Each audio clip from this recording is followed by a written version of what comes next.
Bwana Idi, Bwana Namsule, can you hear me? Very well, thank you. Thank you, perfect. I can now see everyone's mic is working, because I was sure Will Brothers wasn't working, so that is why I requested everyone to just put on your mics so that we can ensure that you can get us and we can also get you clearly. I don't know if Range can hear me. Range, good morning.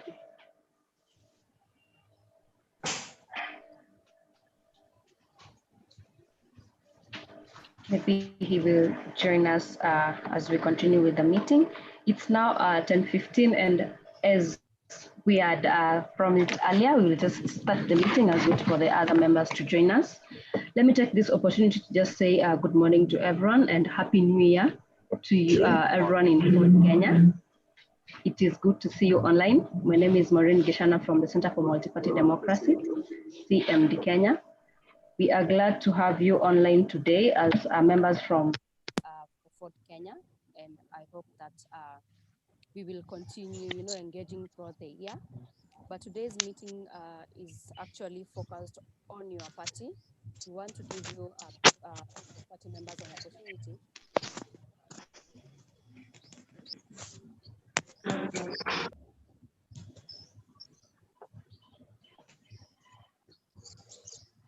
Maureen, you have gone down. Volume, please. Oh, you cannot hear me? Yeah, you had disappeared volume-wise. Sorry for that. Yeah, you're okay now. Everyone can get me. I do. Okay. Hello, I'm testing my mic. Are you able to hear me? Mike, I can hear you. How are you? I'm fine. Thank you, Mr. Namsule.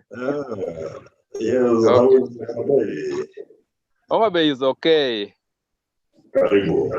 Though we have fluctuating network here, so I hope this will work out. I hope it will be okay. Thank you for that, Bwana Namsule. I hope now everyone can hear me. Yes. Yes, yes, thank you so much. And as I was saying, today's meeting is just for you Ford Kenya members to just review and strengthen your internal election and nomination rules so that come 2022, we'll be not running here and there to just get our documents in line. And for that, we saw it fit that we give you guys an opportunity to just go through your current election and nomination rules so that if there are gaps therein, your party members can make suggestions on how to better improve them so that come 2022, we have a document that will work for your party members. So without so much further ado, let me just take this opportunity to welcome you online. I can see Ms. Roslyn Odede, who's going to be our facilitator today. She's already online.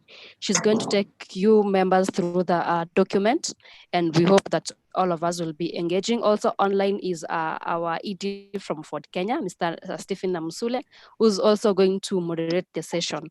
So without so much further ado, let me just welcome him to officially open the meeting and welcome his members online, and then welcome Ms. Roslyn Odede to take us through the document. Thank you so much, and karibu sana Bwana Namsule. Thank you very much, Maureen. And how are you? We are fine, thank you. We are fine, thank you. Yes. May I take this opportunity to thank CMD Kenya for giving us this opportunity, I think, to have an internal session of a very important matter, our national nominations and election rules. May I also thank you members and the leaders for logging in. I'm sure the number of participants will go up as time goes because we invited more than what we have on the screen now. We should be 15 all, including our national chairman, Honorable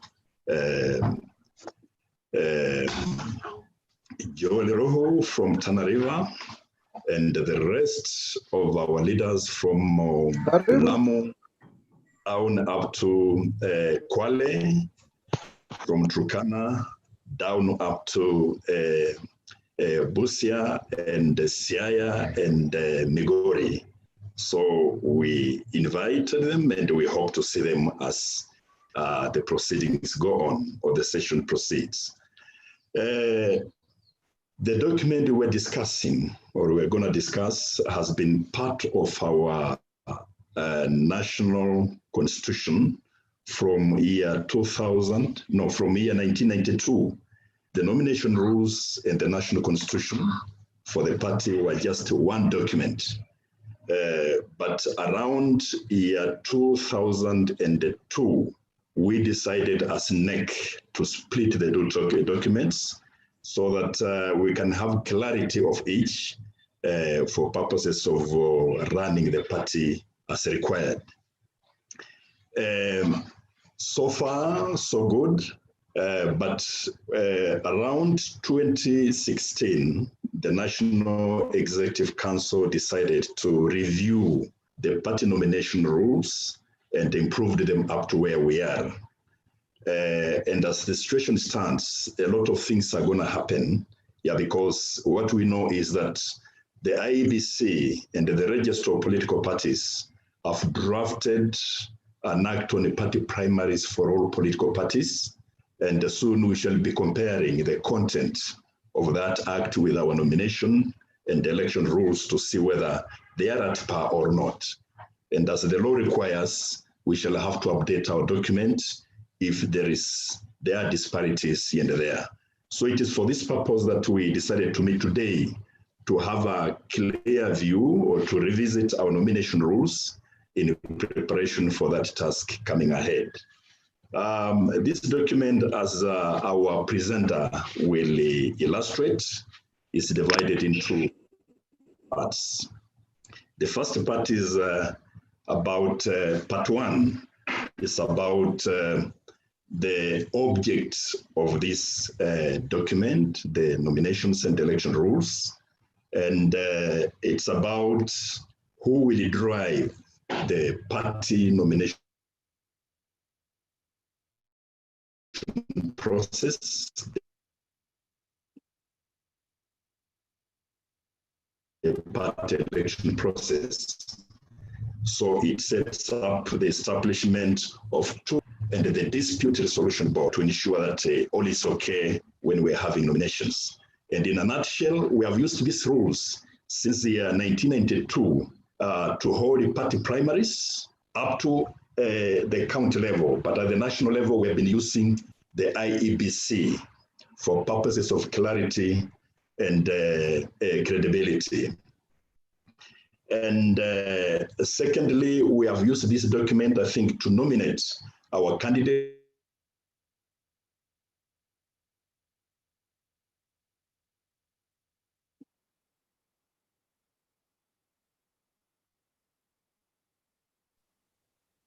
Have we lost you? Is it only me?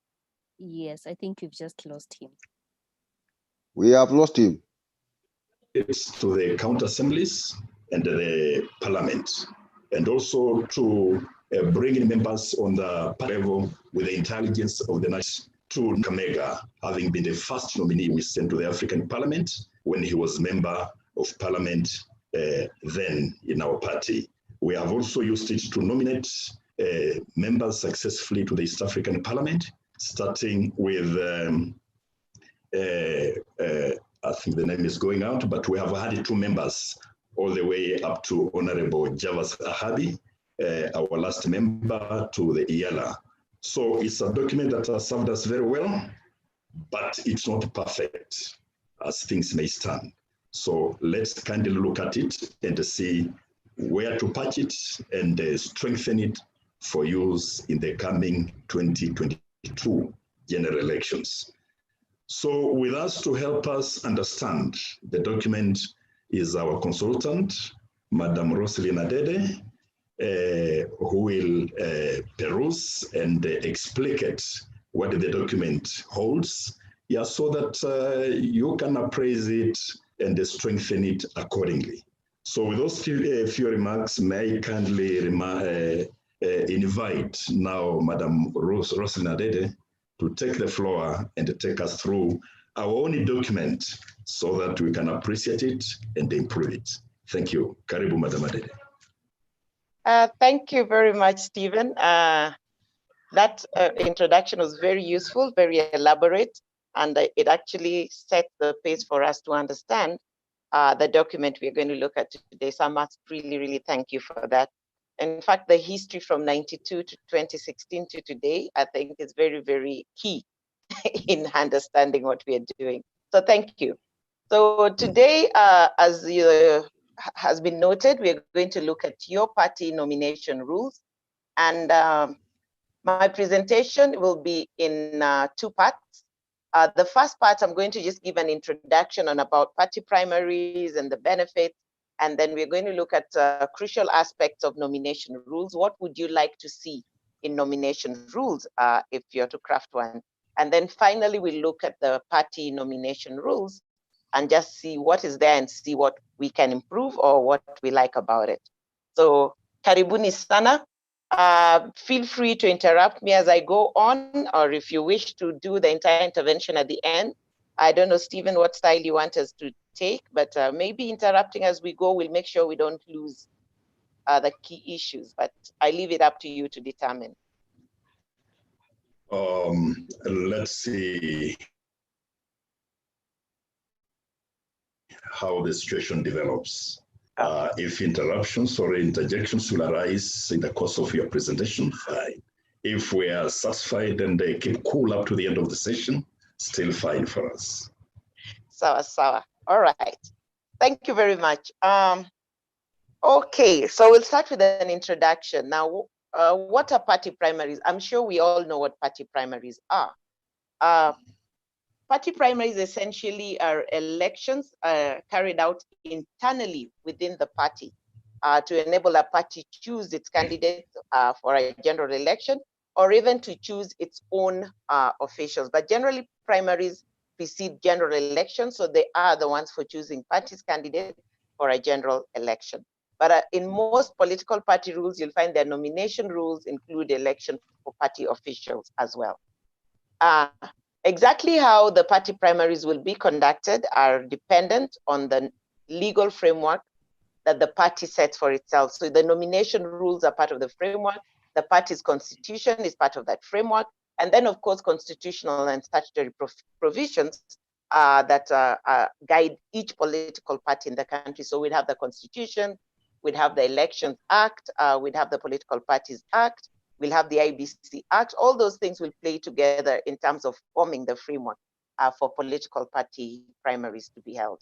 And then, of course, some parties have what they call their practices, things they've developed over time, and what ways and manners in which they do their things. It's almost a party culture. And also some of these informal practices dictate how a party would conduct its party primaries. Now, what are the benefits of party primaries?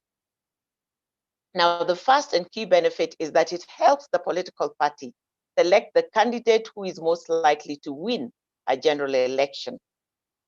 So political parties essentially exist so that they can get or obtain political power. And how do you get political power?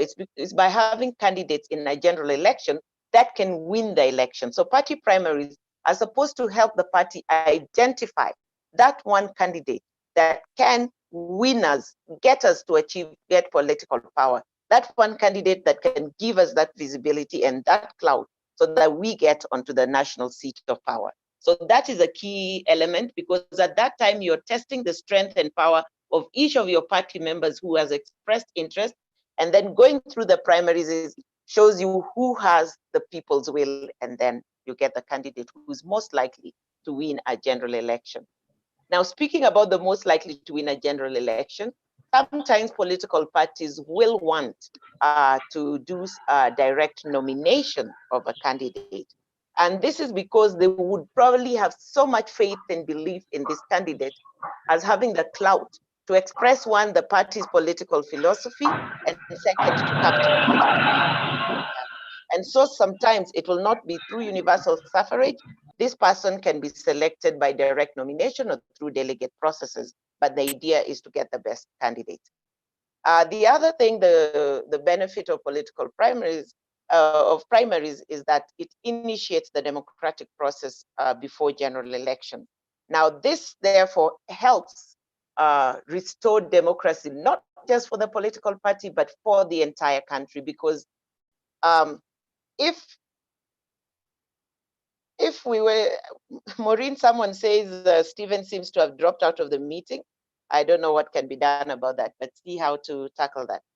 So if a political party does not get its party primaries right, then the democratic process for the entire nation is already compromised, because we are going to get on the national ballot paper a person whose entry into that race was not democratically obtained, was not a free, fair, credible, transparent process. So it is a window to democracy for the entire country and not just for the political party. Okay, so you, Will Brother, you'd like us to get Stephen back fast. Okay. Maureen, can you look into that technicality, please? And let Yes, me know once he's back. Okay, let me try and call him so that you can have him back online. In the meantime, Roslyn, since it's an introduction, before we go into the main document, I'll propose that we continue as we get him back. Okay, thank you, Maureen. All right, so Will Brother, please hold the brief then. So thank you. So the other benefit of party primaries is that it gives the candidate a clear mandate to take up leadership. It gives him the legitimacy to take up the mandate, because when people come up and elect you and say, you're the person we want to be the candidate, you get that legitimacy to run and vie and represent the party at that election. So that's very key. We've seen instances where somebody feels that the process at the political party level was not right, and they go and run as independent, and sometimes they take away the clout from the person who was given the certificate by the party, because that person who was rigged in by the political party doesn't have the legitimacy of the party members. So clear, credible party nominations gives you a leader who has the legitimacy to carry the flag for the party and bear that mandate as a leader. And then primary elections also enables a party to get significant public visibility. Now, when a party like Ford Kenya is conducting its election or its nominations and party primaries, everybody is watching and everybody wants to see what Ford Kenya is doing and to see that Ford Kenya is getting it right. So at this stage, it is up to the party to either get positive reviews or negative reviews. And depending on how well you conduct yourselves as a political party at that time, it will determine the kind of view people get. Sometimes a political party actually draws in new supporters and sympathizers just from the way they conduct themselves as party. It gives you significant public visibility. Then the other purpose or benefit of party primaries is that it empowers the ordinary members of the party to engage in making key decision making of that party. It also engages in party strategy, because in choosing and determining the leaders of the party, they are actually engaging in a very key activity for the party in determining who can represent the party. Somebody is saying there's no sound. Am I being heard? Yes, we are getting you. We are getting you. Okay. So there's somebody who needs to be assisted who is saying there's no sound. And then finally, primaries allow members to overrule unpopular entrenched party elites, because you give us the opportunity to come out and say, we want X and not Y. Probably this is not quite a benefit for some party elite, but it is a benefit for the membership, and it actually strengthens the party because it entrenches democracy, transparency, and fairness in party processes. So those are the key benefits and the background to what party primaries are. I will now proceed to discuss critical aspects of nomination rules. Now, the first critical aspect of nomination rules is that there are key organs that every political party must have in place. You can have so many more, but there are 3 key organs that must be in place if a party is going to have a fair or practical nomination rules. And these key organs are: 1, there must be a governing body. This governing body can have any name. Some call it a governing council, some calling a national executive committee. There are various names. Some call it the general council, whatever name you give it, but there must be a governing body which has overall control and supremacy within the political party. And then we must have an elections board. And this elections board can they can be a national elections board, they can be branch elections or county elections boards, whatever you're going to call them, but must have also an entity known or an organ known as the elections board. And then finally, we must also have a dispute resolutions board. These three organs are very key in nomination. The governing body will set policy, will set pace, and may appoint the other two bodies, the elections board and the dispute resolution board. The elections board will conduct the elections in totality. They will appoint elections officials, run the election, and declare the results. And then the dispute resolution board will determine any disputes arising from the entire process. So the three organs are very, very key. And for any successful nominations, these three should be in place. And the one thing I could say is the three should be separate and distinct. The three should have independence so that members should not belong to more than one or the other of those key bodies, so that the independence is there and there's a reporting structure and there's also a very clear structure of how they work. So therefore, I move to that they must therefore clearly state, the nomination rules must clearly state the functions of each of the bodies so that there's no ambiguity or overlap and there's no pushing or shoveling for power. We must make sure that their functions are very, very clearly stated and enumerated. Then it would be good to provide the qualification. It would be good to provide the qualifications for members of the organs.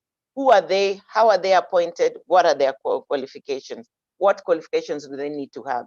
So that again, we are not saying, why did you appoint Rosalind and she does not qualify to hold that job? Let us make it very clear so that every candidate is satisfied that the process of appointing the elections board or the dispute resolution board is not tainted with the mischief and is not tainted with intent to come up with a certain result, so that we're very clear about who may be appointed and what their qualities are.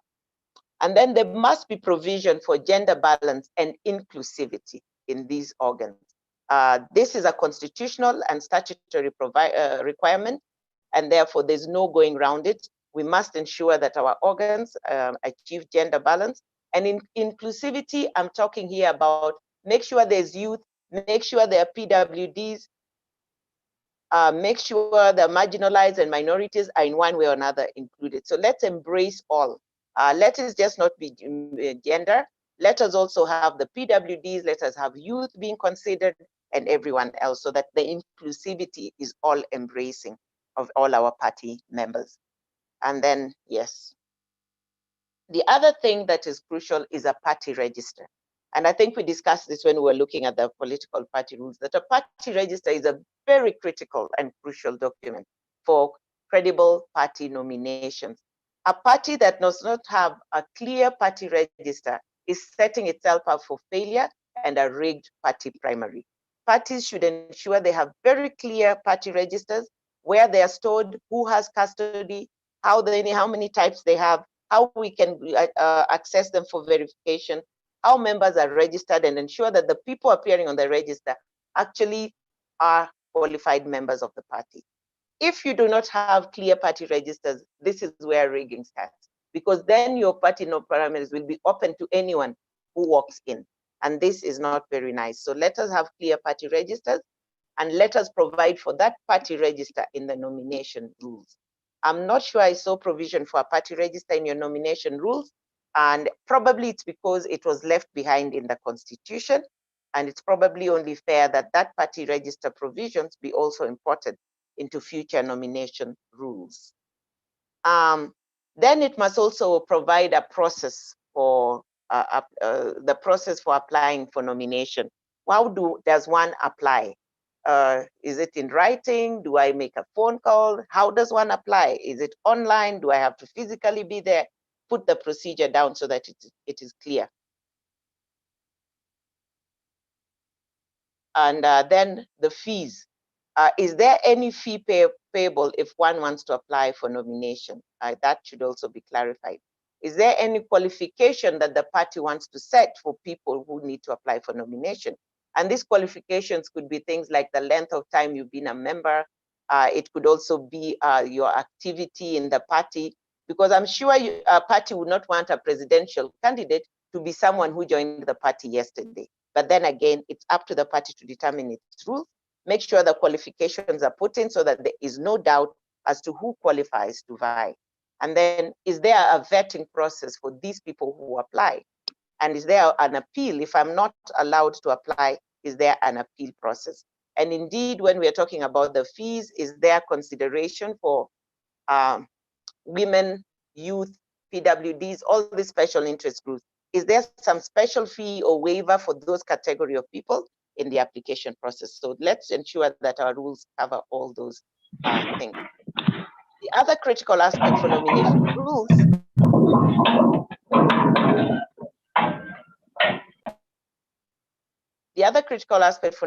rules is the election process. And in the election process, we need to be very clear on what type of primaries are we going to have. Is it going to be by delegates? Is it by universal suffrage? Who may vote? How do we locate polling stations? Who determines where the polling stations are? Because location of polling station is also a point where rigging occurs. My opponent might be given enough polling stations so people don't even have to walk far. And then in my side of the opponent side, you find that there's only 1 or 2 polling stations, and that's already a rigging plot. So location of polling stations must be provided for, how we arrive at it, security of the ballot to ensure that ballot materials, ballot papers, the area where we are voting is all safe, should be provided for. Agents, how are agents accredited? How many agents are we allowed? And what are the powers and rights of agents? And what are their obligations? Should all be there. Voting hours, very, very crucial. We need to provide the voting hours. What hours the station open, and how do they close? And what happens where something happens to disrupt the voting? So it didn't start on time, or somewhere in the middle of the day, probably there was a big downpour and we had to stop. Do we compensate the hours? That should be clearly stated so that there's no doubt. What if there's chaos and we have to relocate a polling station? What are those instances? How does that happen? And then what happens to those hours when we were relocating? So we got to provide for all those things in our rules so that there's no doubt. I mean, the reason for rules is to ensure clarity so that there's no doubt. We are not left grappling and wondering, how do we tackle this situation? Let everybody know what to expect should X happen. And then counting and declaration of results. And of course, there's always an appeal process to be provided for those who are not satisfied with the outcome of the process. And when you provide for appeals, you may want to also provide the grounds for appeal. On what grounds may one approach the appeal tribunal? The election process rules, as required by the Constitution, should provide a formula for achieving gender balance and inclusivity. So we've got to think around how we will achieve gender balance and how we'll achieve inclusivity. Article 54.2 is very clear that we should progressively achieve 5% representation by PWDs, persons with disabilities, across the board. And this is 10 years later. I think we are still doing very well in terms of inclusivity. So political parties should start taking some of this burden in terms of, don't just give us persons with disabilities under the list of nominations. Get some of them elected too. So make your rules in such a way that we can find a way of electing more females, more youth, more PWDs, and more of the minorities and marginalized. Find a formula and put it in your nomination rules. Then there's the funding of special interest groups. Now, special interest groups, again, are the women, youth, persons with disabilities, minorities, and marginalized. The law provides that 30% of the money given to a political party under the political party's fund should be spent in promoting special interest groups. So whether it's capacity building, whether it's giving them election materials like T-shirts, whatever, there must be some sort of clear criteria for funding special interest groups. And it would be important to put in here provisions on how candidates can access that fund, so that there's no doubt how I can apply, who qualifies, and how to access it, and how the fairness of distribution of those funds, because this is the only way we can also promote the participation of SIGs in the election. Then we must import rules that bring in issues of fairness, transparency, credibility. We must do that because, again, that is a constitutional and statutory requirement. So we've got to find a way of ensuring fairness of the process through the rules and procedure that we set up for the entire election and nomination process. Then it's important to provide for result slips, who issues result slips and at what level, and who issues the nomination certificates and at what level. And for the nomination certificates, it's important to provide who the authorized signatories shall be. I do not think that your rules provided the authorized signatories, though the sample of the certificate at the end has some 4 people noted there to sign. But it's important to put it as part of the rules that the certificate shall be issued by X and shall be signed by Y, Z, and whatever. So it is important to also provide for that. Yes, then another critical aspect of the nomination rules is the internal dispute resolution board or body, whatever you're going to call it. Some people call it a committee, some call it a tribunal, whatever you want name you give it. There must be a dispute resolution body internally in the party.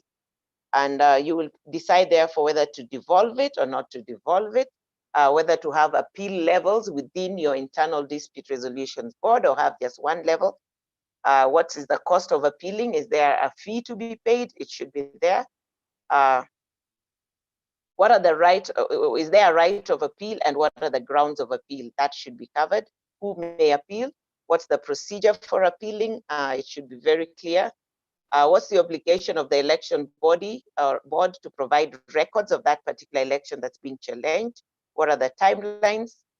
Should the decisions be written and reasoned, or should they just be spoken out? But I would say that it is important to have written and reasoned decisions, because then it gives me an opportunity to be able to use it. 1, to confirm the decision that was given. 2, for me, on the other hand, to be able to challenge it further, should I need to. Because beyond here, you can appeal to the political parties tribunal, you can appeal to the IEBC, and you can appeal to the High Court. So written and reasoned decision should actually be a standard provision. Then how do I access the proceedings and how soon? And then there should be an undertaking by the party to honor the outcome of the dispute resolution body's decision and not challenge it. Because there are some parties where the dispute resolution determines that, yes, Roslyn has won. Then when I go to the party for certificate, naambiwa nimechelewa, tumepeleka list IEBC. So we've got to have that undertaking to honor the outcome of the IDRB so that it is not a wasted process. We've got to honor that. And then ADR. ADR is alternative dispute resolution. Do we wish to provide for that? Now, ADR is slightly different from internal dispute resolution.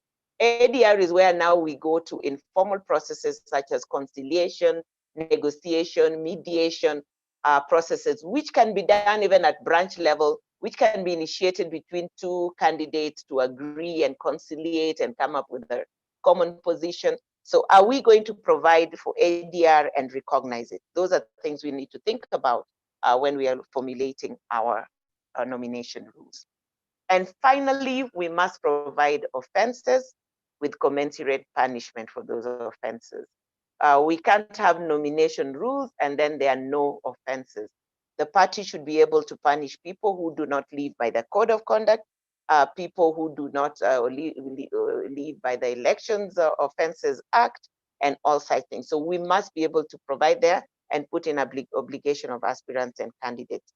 I've seen most parties do this by just asking them to sign a code of conduct, and that kind of works, but it would be nice to also mention 1 or 2 things that amount to offenses. So that is the background. Those are the critical aspects of nomination rules, and it was also an introduction of what party primaries are made of. So unless there are questions up to that point, I'm going to now move into your party nomination rules.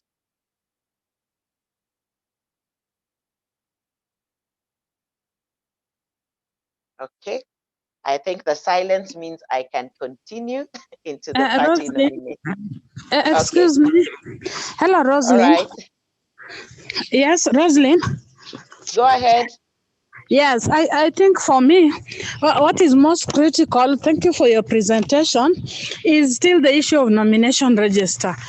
Maybe as a party, we really need to up our game on nomination register so that during nomination, our register is very accurate and we do not have people from other parties who come to interfere. Probably that will lead us to end up with the wrong candidates. But I also want to applaud our party for the special provisions where we have 50% of women and youth. No, they pay half fees, nomination fee 50%, youth and women. As a candidate, I also did the same. It is really encouraging, and it will encourage more to come on board. Thank you. Thank you. And thank you for bringing up the fact that the party is already considering women and youth in their nomination rules. Thank you very much. Anybody else wants to say something? Rosalind, maybe something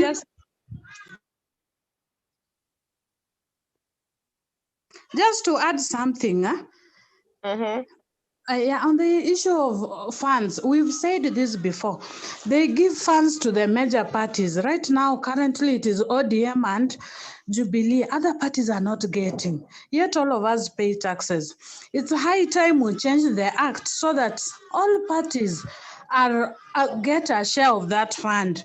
All of us need to run our programs. So as we talk about the special interest group funds, where will you get monies if you are not given monies that are paid for by the taxpayers when a few parties are enjoying and most of us are there just watching? It becomes a challenge even to our parties. Thank you. Valid point, very valid point. Yes. Just to add on what Will Broder has said, there was a time I was listening to a political PPF report, and they were suggesting that we should have 15% of the total funds be distributed among all political parties equally. That was just a suggestion that was being made by the ODM party during the launch of the report. So maybe then they said the rest is going to be shared proportionally to what is in the House, maybe the number of MPs per each party, or the number of the amount, the threshold number of popularity of the party.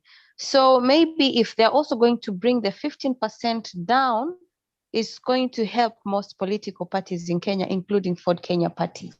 That is just an additional point to what Ms. Wilbroda has said. Yes, thank you very much for bringing that up. But I don't want to go into the steering committee report today, so I will not go into their proposals. But those are very good proposals being put towards in other documents. And when they see the light of day, probably we'll have some sort of equity in distribution of the political party fund. Indeed, right now, the bias is on the bigger parties who dominate the House. And the proposals, I didn't really want to go into this proposal, but even the way in which they're going to nominate in the House in future, which will be on total number of votes garnered rather than the number of seats won, will also give space to other parties who don't actually win the seat, but perform very well generally. So I think there are proposals there to increase the number of big parties that will be in the assemblies going forward. So hopefully we'll see fairer distribution of those funds in the future. Okay. Rosie, I had a comment. Yes. Yeah, mine is on the party register, members register. I think as a party over time, we have relied on the register being held at the Register of Political Parties. And most often than not, you realize that when we are doing nominations, almost all parties are doing nominations at the same time. And therefore getting any copies or getting information from the Registrar of Political Parties becomes an uphill task. So I needed just to understand from you, is it illegal if we maintain our own register, just in terms of backup and also for use as and when we need to use it, rather than the one that is being maintained at the Register of Political Parties? Thank you. No, it is not illegal. In fact, it is the political party that uploads its register on the RPP website. So I would expect political parties to retain a copy of their register and to keep updating it and to keep updating what they give to RPP, because registration is a continuous process. And you cannot say that the list you gave last year is the list of party members. Most parties have registration up to at least 2 to 3 months to the general election. So you need to keep updating your register, both from your end and for the register of political parties. But I think there's been some sort of laxity in updating these registers by political parties, maybe because we were not digitized enough at some point in our registers. But now that everything is digital, it should be quick and easy to keep updating our registers and keep updating even the register we have with the Register of Political Parties. Because a register is a very key element for free, fair nomination. So I think this is something that conversations need to grow around. And I will not say it's a weakness for Ford Kenya. It's a weakness for most political parties, because I think even the way the Registrar of Political Parties was handling the issue was not very tidy. But I think after discussions and a lot of workshops, this should see improvement come the next election. I believe so. Thank you. All right, so let's go into maybe to interject. Yes, Stephen. Yes, Bwana Idi. The Idi has disappeared. Idi.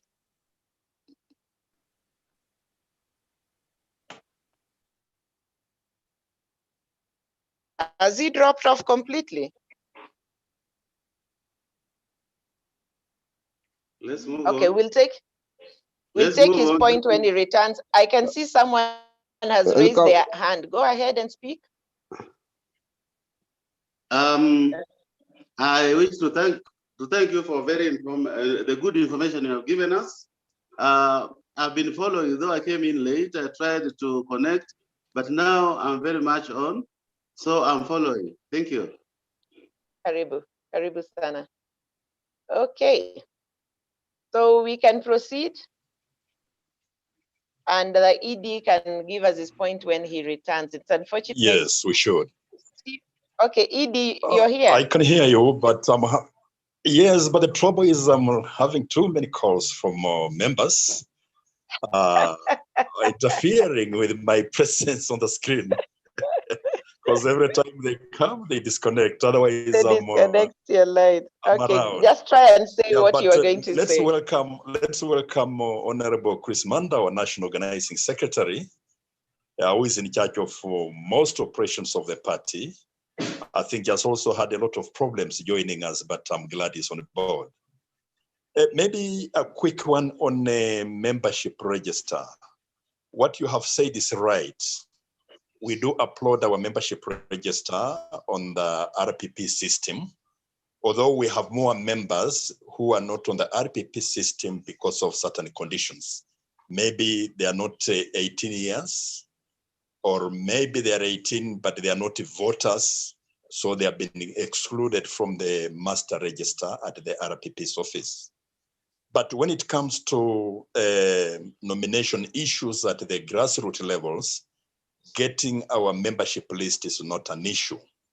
In fact, we do conduct what we call closed primaries. We try as much as possible to use members to elect leaders and not to open it up to non-members from other parties to interfere. That is our position, and that is how we have done it in the past. Bwana Idi, how do you then identify members at the grassroots? But they have cards. Also, and they have we just the cards. registers. Okay. We can disaggregate our registers up to the ward level. Okay. Yes. So members munasikia mko na register, si ati hamuna. Correct. They have registers. Okay, that is good. Yeah, we can disaggregate them up to the lowest level possible. And Bwana ED, this is just arising from what you have said. How do we encourage our 18-year-olds to take voters' cards? Because the registration process. If we don't do that, our party strength is weakened at the general election. It's an issue, and until they open up the voter registration, it becomes difficult to enter them. But the moment, what we are doing with the Register of Political Parties and the IBC plus the National Bureau of Registration is to synchronize the system so that any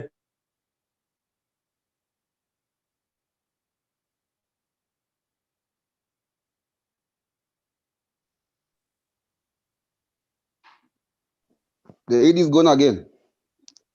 He's on a phone call, but I wanted to hear the last part of that. He has a problem with the phone. Chekai, how are you? I'm fine. Hi, how are you, Kiongozi?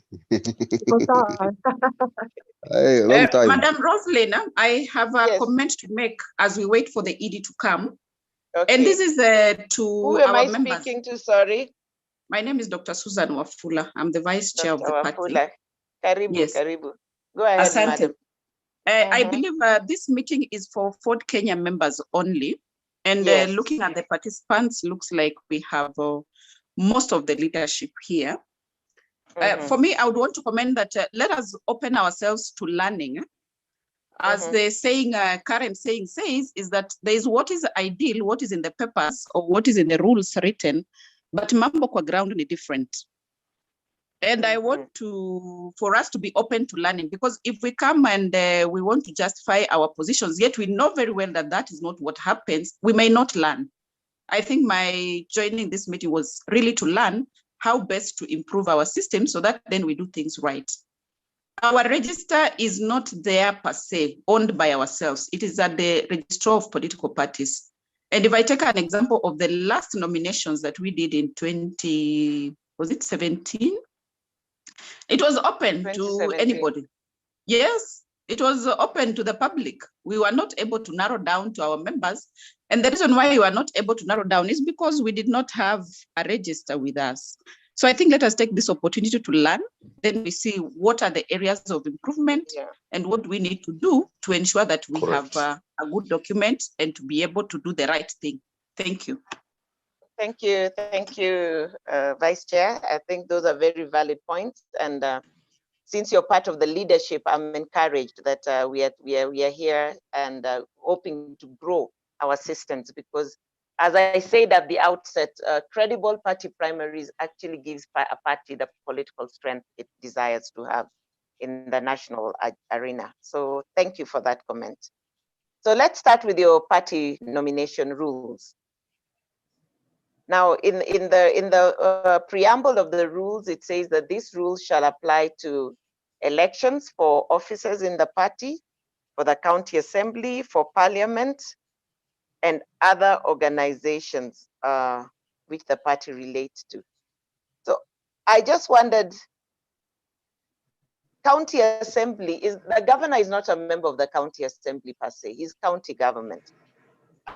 So the governor is not quite covered here. And what about the president of the nation again? Those are two gaps I noticed that we probably need to add in there, because I think there's reference to the president in the document, and I think there's reference to the governor. So we've got to, in the preamble, just say that it is also covering the governor and it's also covering the president of the republic, candidature for the president of the republic. I like the part of organizations to which the party relates to, because this includes the East Africa Assembly, East African Community Assembly, and the African Union. So I think that's also very useful and very nice, and I commend it. So the first part of the document talks about appointment of National Nominations and Elections Board and National Disputes Resolutions Boards. So that's the first part. So it provides that these should be established at least 6 months before the general elections by the National Executive Council. And it should consist of a chairperson and not more than 8 other members. There must be persons of good standing and integrity, and they must not be seeking nomination as candidates. Now, the question that came to my mind at that point, should they be party members? Is that a requirement? Is that something we want to think about? We could consider that. And then they say they are appointed by the National Executive Council, and they must ensure the 2/3 gender balance. Sorry, excuse my, I think I had a typo there. 2/3 gender balance must be achieved, and the chair and members of the boards to take oath of office. Now, I always want to say, other than just gender, let's think inclusivity. How do we bring in the other special interest groups when we are achieving this sort of balance? But I think that is fine. Now, then it goes on to part 2, and it outlines the functions of the boards. Now, these functions are of both boards, the elections board and the dispute resolution board. Now, I already have a problem with that because the two must have very separate and distinct functions. The functions being conducted by the elections board cannot be conducted by the IDRB, the dispute resolution board. Now, but when you look at the document, the top says functions of the boards, and then it also says the 2 bodies shall hereafter be called the boards. Now, how do we within this document distinguish when we are talking about the elections board and when we are talking about the dispute resolution board? I think referring to them in one document as the boards is very confusing, and we need clarity in that. And let's look back at the document and separate the two so that they are not just the boards. Let us be clear when we are talking about the elections board, and let us be clear when we are talking about the dispute resolution board, because they are 2 separate documents.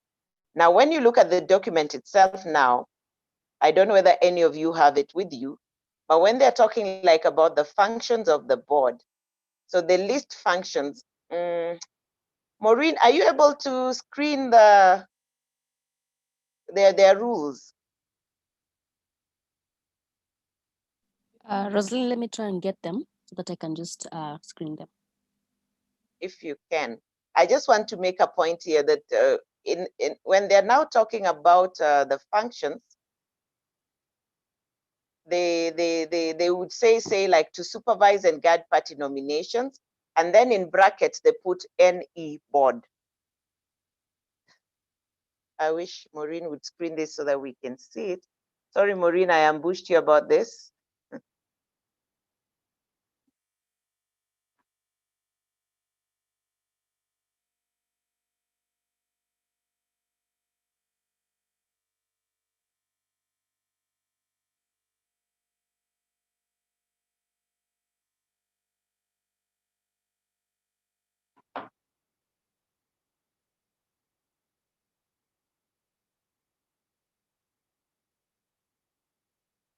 Yes, Maureen.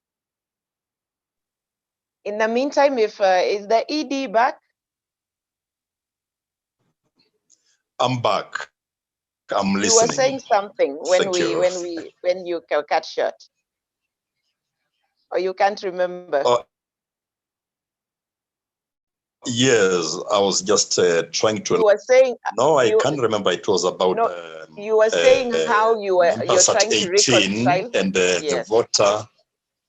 Mm-hmm. Yeah, the voter registration and the members. I mean, the voter registration card and the members card. Yeah, what I said or what we are doing is we're struggling to ensure that 18 have their voter registration cards in order to get into the RPP system. And so our leaders, that every time they have meetings in the field, they do raise that issue and they share with the public so that it can help to increase our membership as need be. Is the problem ID cards? No, voter registration. card. Okay. Yes, that. So they have IDs, it's just that they are not registered as voters yet. Yeah, to be in the system with the RPP, you have to be both. One cannot qualify you. You need to be both a member with an ID and a voter's card. Exactly, yeah, because that's what earns you the right to vote. So you must have a voter's card, and that's why I was mentioning that for party strength in the national election, it's important for us to have our members taking out voters card. Otherwise, it's an exercise in futility. Maureen, just go to the top of page 3, for instance. Okay, there. Go back. No. Scroll up a little. There. I don't know if you can. Are members able to read it? It looks like very tiny. Can you increase the font a little? Okay. So you can see what I'm trying to say there, that because at the top it reads functions of the boards. You can say functions of the National Nomination and Elections Board and the National Dispute Resolutions Board. So it says the board shall have the following functions. So it goes to supervise and guide the party nomination and elections in accordance with the national constitution, legislations governing political parties and elections, the party constitution, nomination and election rules, and other bylaws of the party. And then it brackets, it puts NE board, which I believe is the National Elections Board. Now, what I'm trying to raise here is this is not tidy, because why should we have that the boards have these functions, then we have brackets that now we are talking about the NEB? Why don't we have functions of the NEB separate and distinct and very clear on its own? And then in another paragraph, we have functions of the IDRB, so that there's no there's no confusion, there's no ambiguity about everything. I think it would be tidy if we did that. That's just the point I was trying to make, and I hope it is understood by the members.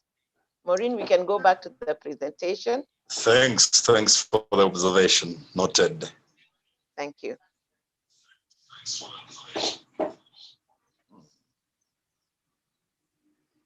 So the functions of the board, as Maureen brings back the boards as they are to supervise and guide party nomination and elections, to ensure all party candidates meet set nomination and election criteria, to supervise and guide the national, county, and sub-branch nominations, to set up a timetable for completion of the nomination of party candidates, and to ensure gender parity and conformity in the party nomination. I want to give you a big tick for at least having that clause in your nominations. You're thinking about gender parity as a consideration being looked into at the time of nominations. I think this is one of the only parties, maybe not the only one, but yeah, the few who have this provision, and I must commend you for it quite substantially. And then the next part talks about the boards and what they can do. So they continue to say that the boards shall be independent and shall not be under the direction of any person. They need to work independently. And then the board shall establish a code of conduct for its members to be approved by the National Executive Council. I don't know whether this is a task that should be left for the board itself, or it should have been created by the National Executive Council and should be an existing document, so that any time a board is appointed, they find a code of conduct in place to which they must ascribe. So we can consider that, because if an entity makes its own code of conduct, we may not make it to the standards that the party desires to see. Then they say that the board shall be guided by the conduct of affairs. Now, this sentence, I think, there must be a typing error somewhere. It reads, shall be guided by the conduct of affairs, procedures, and approved by National Executive Council. You may have a document called Conduct of Affairs and Procedures. I don't know. There must be a document you are trying to refer to there that is not properly named. I don't know. You could look back at the document and think around that. And then it provides that the National Executive Council shall develop guidelines for free, fair, and transparent elections, qualifications for appointment of the election board, including the integrity test, and formulate a clear code of conduct to guide the affairs of the board. Now, within the same space, we see where the members are supposed to establish their own code of conduct, and then again, the same task is given to the National Executive Council. So again, we've got to reconcile the document so that there's no ambiguity concerning who develops the code of conduct, who formulates that code of conduct. So let's just go back to the document and look at that again and tie it up. Once appointed and sworn in, the board shall put in place structures for effective nomination. I believe this is a task of the elections board. So again, as we are delineating tasks, that might come out much, much clearer. And then it provides that the National Dispute Resolution Board will receive, hear, and resolve disputes as and when they arrive. So as at this point, I can say I have identified 3 organs. There's a National Executive Council, there is an elections board, and there is a dispute resolution board. So in terms of critical organs, I think the party has it right, and I do commend you for achieving that. So the criteria for nomination of candidates, this is provided for.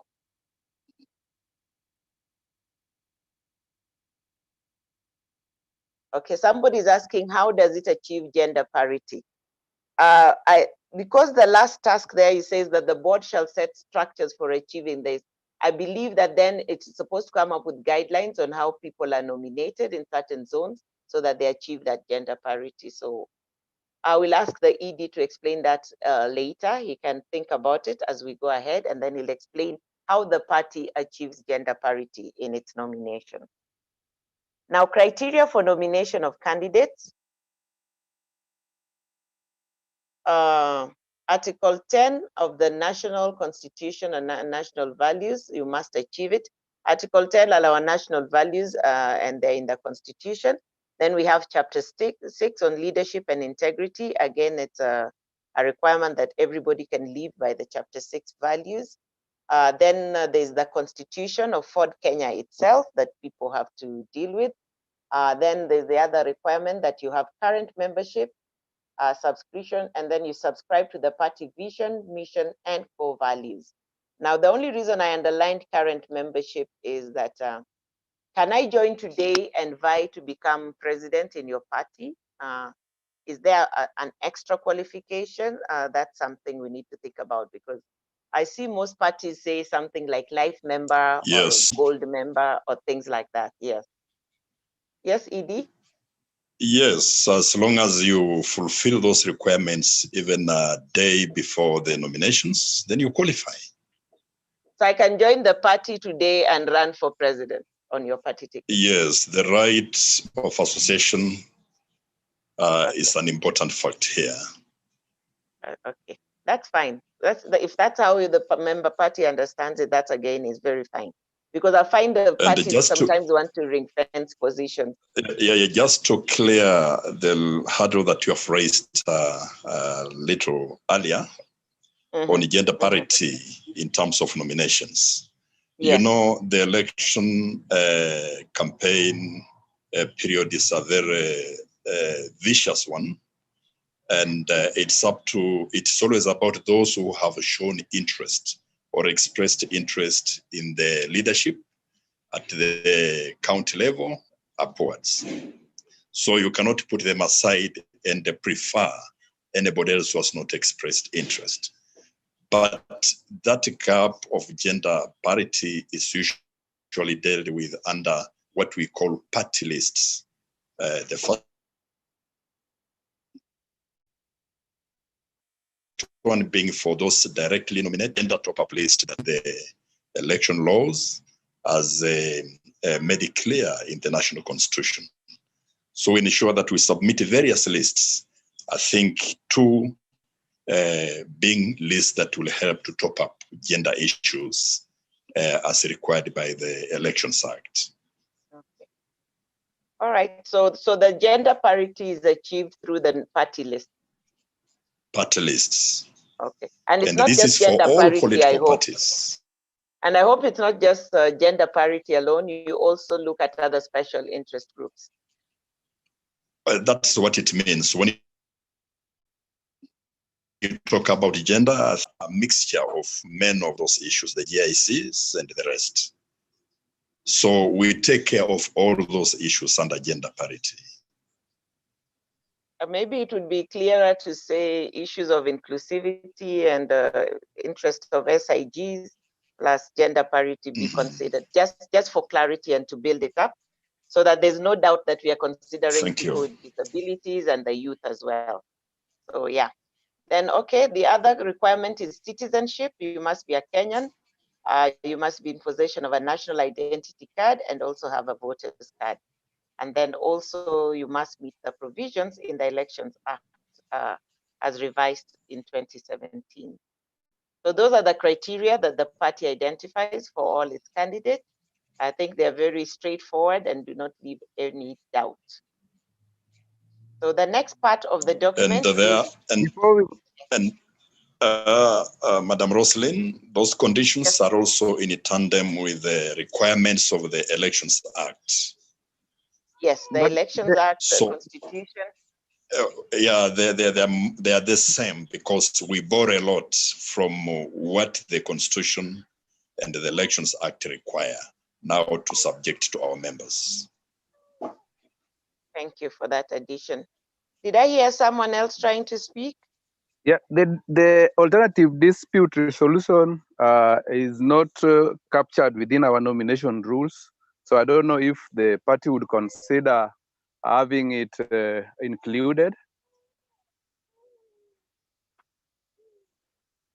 Yes, I mentioned it as something for consideration that a party might want to consider making provision for ADR, which is mediation, conciliation, negotiation of positions, and can be done at an informal level, even at the ward level, at the grassroots level, at the branch level. So the party is here. I see your leadership is very heavily represented. I'm sure they will consider that when they go back to look at these rules. I'm sure they will. Just for cross-reference, that aspect is captured in conciliation in the party constitution, so it is taken care of. Okay. So you may with the want to import cross-reference, those provisions to the nomination rules as you improve them. Okay, I think so we shall. People are aware that that provision exists and is open to them to exploit. Yes. Yeah. So thank you. So the next part of your rules deals with party lists. And the party list talk of the National Executive Council shall, as an electoral college under the National Nominations and Elections Board, develop party lists. Edie, could you explain that sentence? I carried it exactly from your rules and I didn't quite understand it. Yes, that's only for nomination of members to the Senate and the National Assembly, and then East African Parliament and the African Parliament. But when it comes to the county assemblies, the responsibility is left to the county organs, that is the county structures. Okay. So the party list for nominees to the county assemblies is always provided by the county executive committees. But anything to do with the nomination to the Senate, nomination to National Assembly, IALA and the African Parliament, that is where NEC constitutes as an electoral college under the leadership of the electoral board, now to nominate members to the list to join those bodies. It has happened before when we elected Maxwell Shamala to East African Assembly, when we elected Ahabi again to East African Assembly, and when we also elected Governor Paranya to the African Parliament. Now, if you look at your document, It actually has county assemblies under the Electoral College as well. So you might want to go back to the document and delete the reference to county assemblies under clause 1. Are we together? Yeah.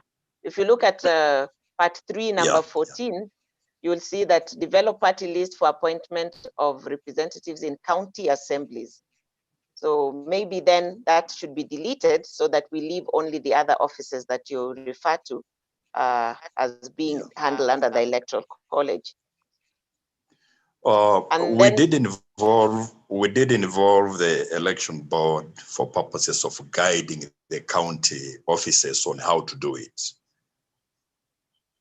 So maybe we can have we can import that when we are talking about the ward executive committee. We can say the ward executive committee shall, with the Electoral College, generate lists for the party assembly. So we bring that to part 2, but we exclude the county assemblies from part 1 because it creates total. I was totally at a loss why county assemblies are being provided for twice, especially. Okay, thank you for that observation. It would be necessary to separate the two and bring the county assemblies down. And if the Electoral College is assisting or the elections board is assisting, the role of the elections board in tandem with the ward executive committee is clarified and made very, very clear at that point. Because party lists are always a bone of contention in every political party. So it's good to be very, very clear. Now, the other thing is, how is the Electoral College constituted? The rules are silent on that. Is it found in the Constitution? Yes, we have it in our Constitution. Okay, and it is only made up of members of the National Executive Council. It is by a resolution of any organs of the party to convert one of its organs into an electoral body or a college now to perform a certain function. So either we have an interpretation part of this that explains the Electoral College, or within this party list, we make it clear how the Electoral College will be appointed for purposes of developing the party list. So that I do not start asking, who is this Electoral College? Where are they coming from? Who are they? You know, so it's very clear also in this part so that we know how the Electoral College comes up. That will be give all members clarity in terms of that. We shall export that clause from the Constitution into the nomination rules. It exists. Thank you. So that clarifies that for me. It was a slightly gray area for me. So the next slide and the next part of the document talks about the nomination procedure. And it provides that the National Elections and Nominations Board shall publish a notice inviting applicants. Is there a particular place where this notice should be published? I know the law talks about a newspaper. Yes, when the electoral session is on, either at a party level or at a national level, we do borrow the period from the existing statutes, particularly the election.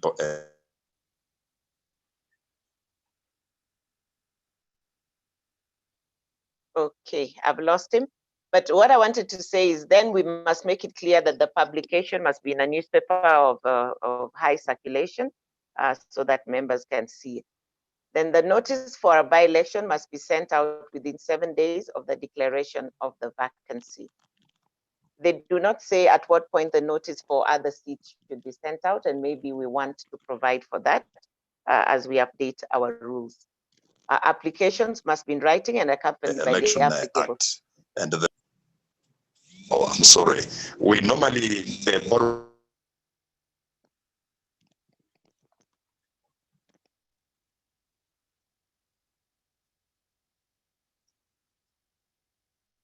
Edie, we can't hear you. We are losing you.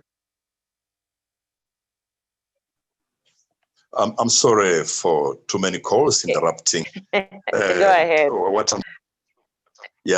I'm saying is that we do use the most popular newspapers and even TVs and airwaves, at least to reach a lot of people to know this is what we are doing, and it is for this long that you are supposed to indulge and participate. Okay. And then I think for the other elections, the publication should come out at least 3 months before the election. So you could want to put that provision again into the rules. The applications No, you can't do it without an election calendar from the authorized bodies, either yes, IEBC but from the time or the it comes, national executive. you will always have 3 months. By the time they declare vacancies, you'll always have 3 months. Yes, yeah. Okay. Okay. So applications must be in writing and accompanied by the applicable forms. The forms are actually part of these rules, and that's very good. So there's no doubt as to which forms I need to fill or I go running around. I think that's very commendable that the forms are accessible and people can get them. And I hope during that time, people are able to download the forms from somewhere without struggling to get them. Now, it also provides that the primaries shall be closed primaries. Maybe for the sake of your members, ED, you can explain what closed primaries are. Yeah, closed primaries, as explained earlier, is about the participation of members only in a nomination or electoral process of the party.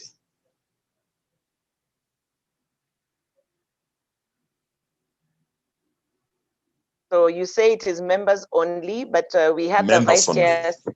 Yeah, we had the vice chair saying this has not been possible because of the registers.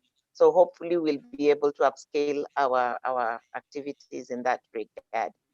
Then it provides that a presidential candidate and running mate shall be nominated by a national delegate congress or in extraordinary circumstances, the general council. Now, one, extraordinary circumstances are not explained. Are we leaving it to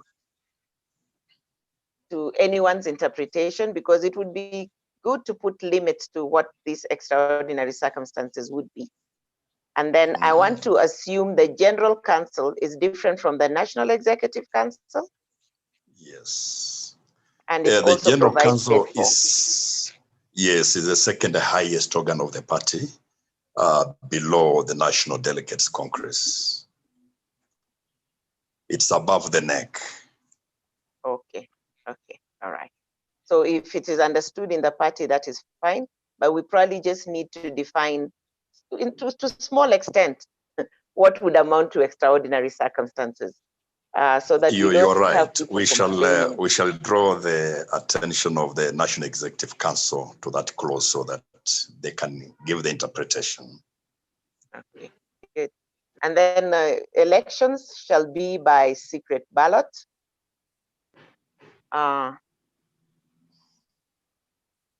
Schedule forms shall be used for record keeping and election returns. And within 7 days of close of nomination application, the list of all applicants shall be published for inspection.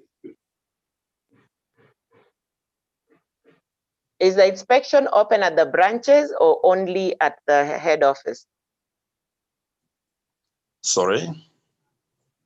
The list of those who have applied for nomination, then when it's open for inspection, is it only at the head office or is it also available at the branches? At both levels. So we need to make it clear in the rules so that it is not in doubt. On the date of appointed, okay, I think this was a typo in the document, and so I carried it as it was so that we can go back and look at it later. If you just read it, it's not flowing. On the date of appointed for nomination of party candidate, notice of venues thereof shall be published not less than 3 weeks beforehand. I think what you're trying to say that one, I think they're two different. No, maybe they're not. What we're trying to say is that 3 weeks before the nomination day, notice of venue shall be published. Am I correct? Correct. Correct. Yeah, so maybe let's just go back and look at it and say that. Yes. And then voters shall carry members. Yeah. Then voters shall carry a member's card and an ID card, as you have said. but it would be important to have a voter's card as well, so that we know that the vote we are carrying here has strength as the final ballot box, I think. And then the board shall recruit election officials. Now, this is another area that the word the board can be said to be vague. Does the board mean the dispute resolution board or the national elections board? So again, the clarity we spoke about earlier, let us bring it down there so that we are talking about the national elections board. Now, all aspirants must sign the electoral code of conduct. And I think the code of conduct is part of this document, and that is fine. Only, I think we should say that we must sign the party's code of, is this the National Electoral Code of Conduct, the one in the Elections Act? Or is this the one that we have as a party? Because if it's the party's electoral code of, yeah, then we make it clear it's the party's electoral code of conduct. The one from IBC's supersedes all at the party level. Yeah, and that one is signed by candidates after nomination. Before.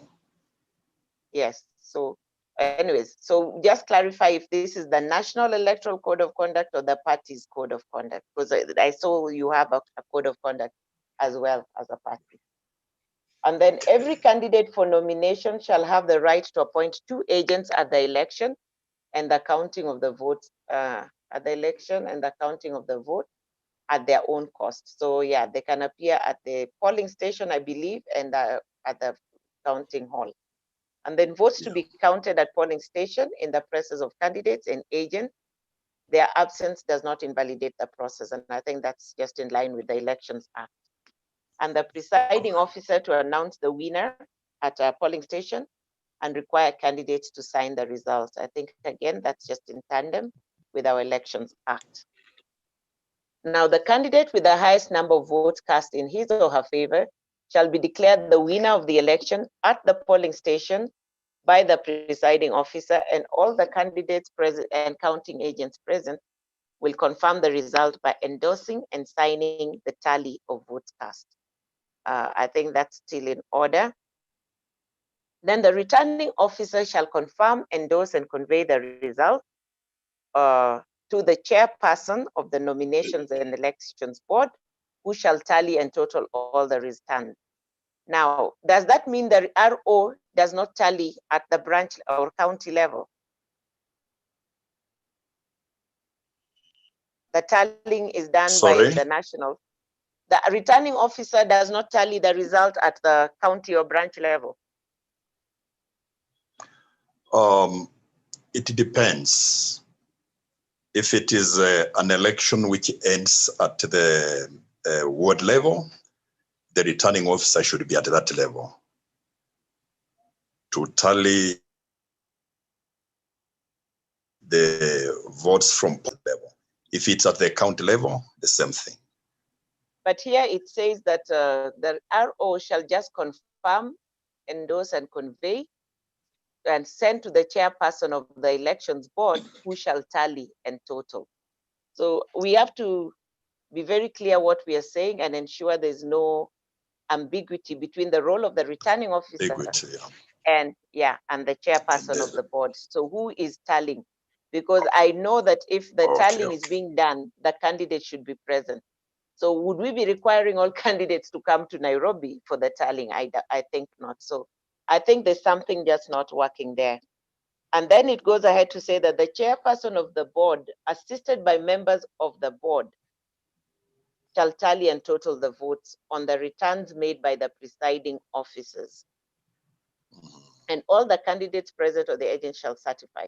So it's unclear whether it is the elections board that is tallying, or at this point we're talking about the county executive elections boards. We've got to be clear. So there's some ambiguity here that needs to be addressed, and you could just go back and look at it so that we are clear as a party where tallying occurs, and what's the role of the chair of the elections board, and what's the role of the returning officer, and what's the role of the presiding officer. Correct. Now, is the candidate, Thank you. Correct. But remember, we said the election board shall have its own structures from the nation downwards. So we have to look at your concern in the context of that. Yes, so when we are talking of the chairperson of the board. So it's not that everything has to be taken to Nairobi. Yes. So when we're talking about the chairperson of the board in this document, it's the chairperson of the National Elections and Nominations Board. If we want to talk about the county elections board, then let the document be very clear that the chairperson of the county elections board shall be the returning officer at the county and shall be the one tallying the vote. So let the document speak to itself without the need for outside interpretation. Thank you. Yes. Thank you. Yeah, I think that will help. So I think these are the provisions. If any candidate or agent refuses to sign, I'm hearing an echo and I don't know why. If any candidate or agent refuses to sign, the board shall make note of such refusal and record it, but it shall not disqualify the result, shall not affect the result. The person with the highest number of votes tallied shall be the winner of the nomination, and the board shall declare such a person the party candidate for the particular election. Now let's keep clarifying this board so that there's no doubt. If satisfied that the nomination has been conducted in accordance with these rules and party constitution, the board shall endorse and confirm the nomination of the candidate, and such person selected by the party shall certify such nomination to IEBC. Now, here we see certification coming up, and the person to do it is not clear. It says such person selected by the party. So that leaves a lot of room for uncertainty. We need clarity around who is authorized to certify the nomination. So if we can just bring that in, I'm certain it's in your constitution. If we can just import here, who is this person or persons who can certify a nomination to IEBC? I think we are speaking around who can sign. So I think we need to make it very, very clear at this point, so that I don't go looking for the chair of the party and telling them to sign and then run away with a certificate. Let's make that clear, because that's always an area where there's a lot of abuse and misuse. And then the board shall issue a certificate of nomination to the declared winner on Form 6. So I suppose once it is signed by the authorized persons, it is the board that releases the certificate. So yeah, that's not so bad so far. Then we have the last part that deals with, not the last part, the next part that deals with criteria and procedures for party grassroots elections. And this is very elaborate because it talks of how we engage the members right down at the branches.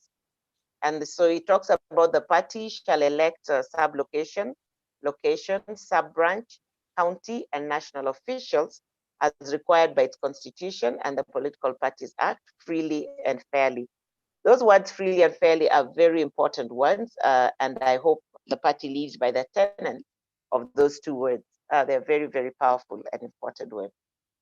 Now, the party election shall begin with 1, civic and political education to sensitize members on significance of leadership and party election. And I think this is very, very, very progressive, and I commend the party. And I hope they actually do carry out that civic education to its members. And then membership recruitment drive and updating of membership registers.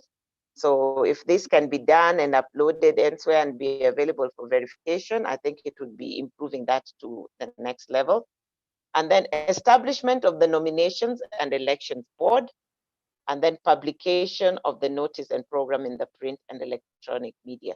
So this is the genesis of all your elections. It's preceded by civic education, membership recruitment drives, establishment of the board, and then finally the timetable is put out. So I think that's a very good formative procedure that you have there. Then it provides for eligibility criteria. What's the eligibility criteria? So it provides that no one shall participate in the Ford Kenya party elections as voter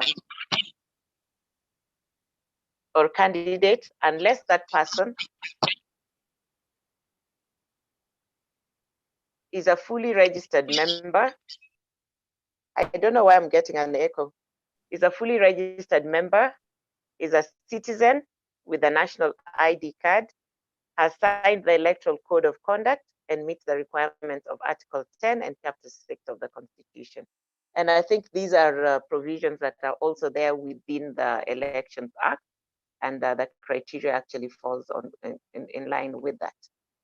And then it provides that the officers that shall be voted for during primaries include chairman and vice chair, include secretary and assistant secretary, treasurer and assistant treasurer, organizing secretary and assistant organizing secretary, youth leader and women leader. And then it provides for 16 committee members, of which 5 are youth, 5 are women, and then a person with disability, a member of the business community, a member of the religious fraternity, and a representative from the marginalized and minorities. So I think there's very, very good provision for the special interest groups. There's a lot of inclusivity, although probably the people with disabilities could have been given slightly more slots, but I will not go into that. That's an internal party decision. And then national officials shall be elected on the structure provided in Article 48 of the party constitution, and the procedure at voting shall be as stated in Part 4 of these rules. So I don't know whether it would be too much to ask for Article 48 to be imported into this so that we are able to just get the flow of what is being said. But Part 4 is here, so that's not an issue. So that is it in terms of criteria for grassroots elections for the party. They provide the criteria, they provide the formative steps, and then eligibility, and then the offices that may be vacant at that time and up for election. So then the next part talks about the National Dispute Resolutions Board, and I think this is the last part before we get to the forms. Yeah, I think that's the last part before we get to the forms. So the National Disputes Resolution Board is provided for as a distinct part of these rules. And it provides that the National Executive Council and the board shall, upon the establishment of the Nominations and Elections Board, establish a National Disputes Resolution Board, hereafter referred to as the board. We shall finally determine all and any matters and disputes between party members and or party members pertaining to party nomination. Now, the use of the word the board here is totally confusing. I don't know which is the first board being referred to, because it says the National Executive Council and the board shall, upon the establishment of the National Elections Board. So at that point, it would mean the Elections Board is not in existence. So which is this board we are referring to as the first step?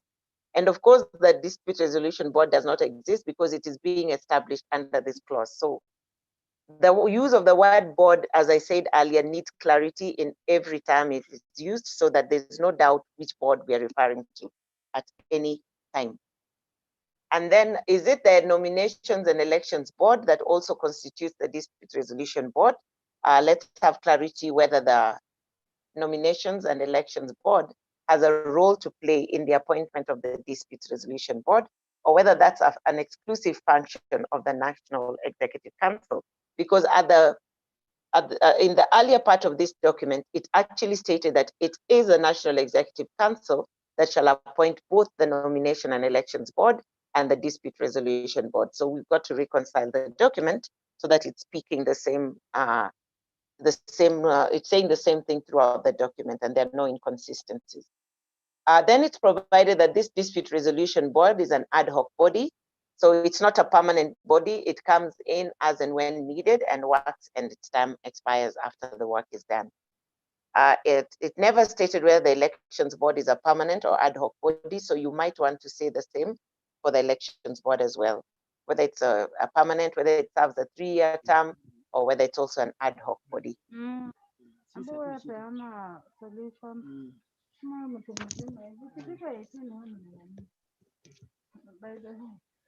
Now, the chair of the Dispute Resolution Board should be a person of high integrity and should have no relatives contesting in the election, so as or seeking nomination as candidates. So that is provided, and I think a very good provision. And then it says the board is to have 4 other members, and at least one must be a lawyer with 5 years experience. Now, this again is inconsistent with the earlier part of the document, which provided for 8, a chair and at least 8 other members. Now here it talks of 4 other members. So let us rule out that inconsistency by either providing for 4 or 8 as earlier provided. But there is already existing an inconsistency in that regard. And then it says that 2 of the board members shall be of either gender. Now, I know what you were trying to say here was probably that at least 2 members of the board shall be of at least not more than 2 members of the board shall be of the same gender. Because when you're saying 2 members of the board shall be of either gender, it says 1 member of the board shall be male, the other shall be female. And the question then goes, what will the other 3 be? So the way that is worded, it doesn't talk about getting the 2/3 gender balance. It's just talking about 2 members of that board being of either gender. So it doesn't say what we want to say. It's actually just talking about 2 members and the other 3 are not being talked about. So what if the other 3 are all female? Will we have 4 women and 1 man on the board? That's the inconsistency being created by the sentence, the way it is worded. So again, we have to look at that as a party and see how to reformulate that sentence. And then it says the board shall formulate its own rules of procedure, its own rules of procedure. Again, you want that's I guess that's okay, but there must be general rules provided by the party around how the board works in terms of how the tribunal is approached. Is it a form? Is it in writing? What is the fees? I think there would be some general rules somewhere. Then appeals from the board decisions to be filed with IEBC within 72 hours. Now, the question that arises here, can we file it anywhere else other than just IEBC? Can we also file appeals to the Political Parties Tribunal? Can we also file appeals to the High Court? And does this limit or prohibit one from approaching the Political Parties Tribunal and the High Court as worded? Because it seems to limit appeals only to the IEBC, which is not statutory. And then complaints at the board to be determined within 72 hours. So the board has just 3 days to determine disputes that are brought before it. And then persons lodging complaint to pay fees as determined by the National Executive Council. So the National Executive Council, I believe, will set out the fee schedule of how people should pay. And I hope it will take into account waiver for special interest groups when that comes around. And that the fee is not a barrier. Although at the same time, of course, the fee should take account of catering for the costs of the board members who are hearing the matter. So that's that. Now, the document has some forms, which I took the liberty to reproduce here so that I just re-familiarize you with them. So one is an oath of office for board members. All members of the Dispute Resolution Board and the Elections Board are supposed to take this oath. And they swear that they will, without fear or favor, affection or ill will, discharge the functions and duties of the office of the chairman of the board or member of the board as applies, and that I will not, or the member will not, or the chair will not directly reveal any matter relating to such functions and duties to unauthorized persons, or otherwise than in the course of the duty.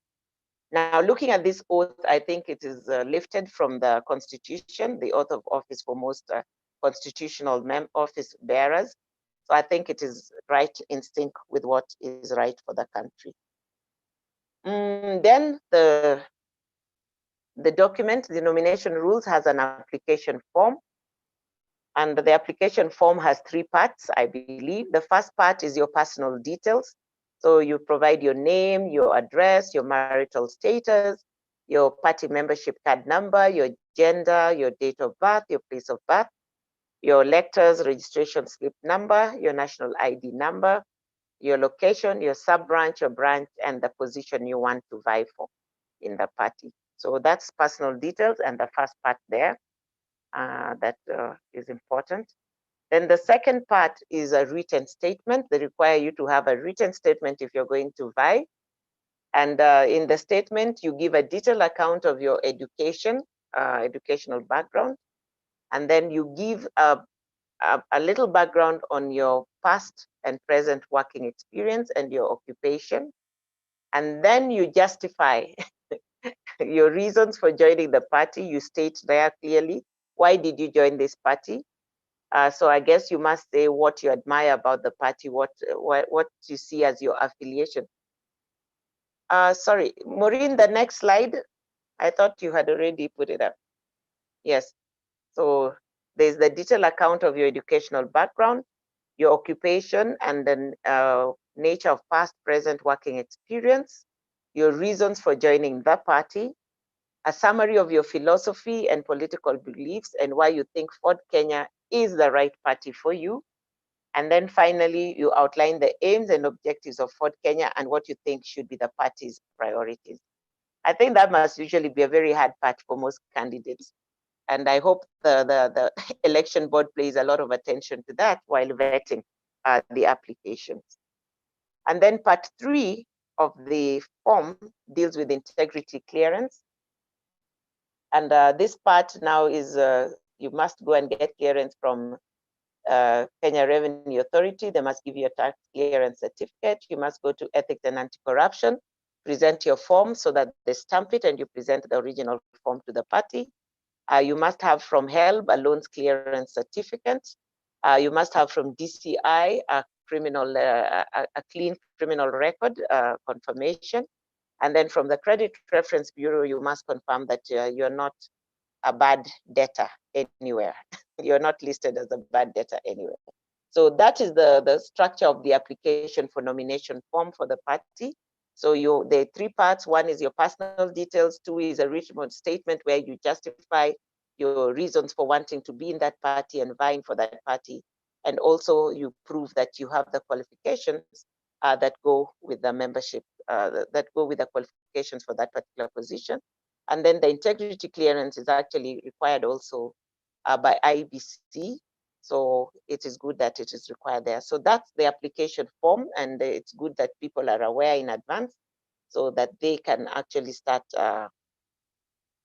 preparing early in terms of that documentation.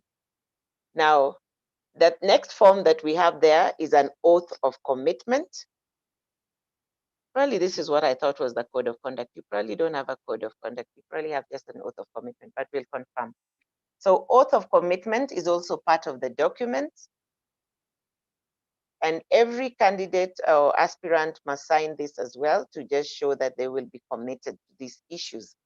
And this is actually almost like a loyalty pledge where you're pledging to uphold not just the country's constitution, the party constitution, and you're also pledging to uphold non-corruption. Let's just go through it so that I don't miss out anything. So 1 is to respect, defend, and safeguard the Constitution of Kenya and the party constitution, to be loyal to the country Kenya and the party, to abide by the party's motto of freedom, justice, and truth, and to support the party manifesto and programs and undertake to work for their realization, to believe in the legislative supremacy of parliament, the independence of the judiciary. Just speak as if sisi ni wazazi, hata kama mimi si mzazi wako. The independence of the judiciary, the rule of law, and the establishment of democratic institutions and processes. And then never to conduct or participate in the torture or the political suppression of another human being, and to fully support the repeal and abrogation of the oppressive laws. And then to defend the respect and observance of human and democratic rights and liberties, to accommodate criticism and observe the principles of good and open governance, to support free and fair elections within the party and in Kenya. To oppose and never practice nepotism or tribalism, and to ensure that the allocation of jobs and services is based on merit. To practice zero tolerance to corruption. To be transparent in all business transactions and never allow personal interest to prevail over public interest. To defend and protect public property, and in that respect, expose any misuse of public property, assets, and investments, irrespective of whoever is involved in the misuse. Practice discrimination, never practice discrimination against anyone on the basis of race, tribe, color, gender, or religion. And then to swear that this pledge, swears the pledge on the understanding that they may be disqualified or required to resign from leadership if they contravene the pledge of commitment. So this is a very powerful statement by the party on what its values and value statements are. And I think if the party upheld its members to these values, there would be a lot of traction in terms of fighting corruption in this country, fighting nepotism and tribalism, upholding the rule of law. And I must commend you for this pledge of commitment. Very elaborate, very, very clear, and very, very non-ambiguous. I commend you for it. Very well done. And then we have the other form now, which is form 4 in the rules. And this one provides the nomination paper. Now, the nomination paper is a document that also is submitted with the application for nomination. So when you submit your application for nomination, you must also provide this nomination paper. Now, the nomination paper now provides for proposers and seconders, proposers and seconders. So this form, we will be providing it with your application form, and it will have your name, the constituency, your address, your ID, and then on the next slide, you will see this provision. On the next slide, you'll see this provision for endorsement by a proposer. The proposer must provide their name and address, their ID card, their voting card number, and their party membership number, and they must sign it. And then on the next slide, we have provision for a seconder. So that is crucial in there. What I would say at this stage is the rules were not clear that a candidate needed a seconder and a proposer. So when we go back to the nomination procedure and the rules, let us clarify that every candidate will need, under the criteria, you also need a seconder and a proposer to be able to vie. And then the next document that you have there is the certificate of nomination. Now, this certificate of nomination is the one I think handed over to the successful aspirant at the primaries. And you can see that the signatories there are 4. We have the chairperson of the elections board, we have the party leader, we have the national chairman, and we have the secretary general. So it appears all these 4 must sign the certificate. So can we then in the rules also provide that these 4 do sign the certificate? So that is the end of your nomination rules. I will say that the rules are okay, they can work, they can actually run a nomination, but there are certain things that are missing that we can actually try and put in. As somebody raised earlier, the ADR, and we are told it's in the Constitution, it can be brought in. There's the provision for offenses. I didn't see very clear offenses here that one can be found liable for. So let us have the offenses coming across clearly. Authorized signatories are not well defined. The organs are named, but there's no clarity around what a board refers to. So can we, when we go back to the organs, can we be clear on who is a board and what the functions of the various boards are? The qualifications for the board members is also not very clearly stated, and I think we should. And the mode of appointment is also not very, very clear in the nomination rules. The party register we have discussed, and there's room for improvement in that regard. funding of SIGs we've discussed, authorized signatories.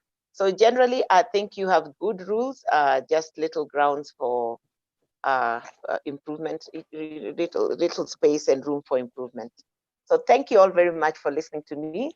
Thank you for giving me this opportunity. And I hand it back to the ED so we can have some time to just engage what we have had today. Asante sana. I wish we could all clap for Madam Roslyn. She has done a PhD job on our documents, and we really appreciate you. Thank you very much. Asante, asante.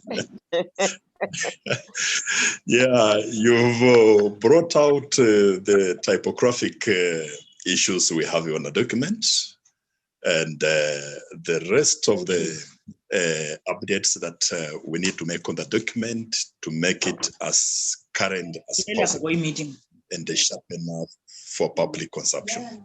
Thank you very much. Rest assured that we shall share this video with all the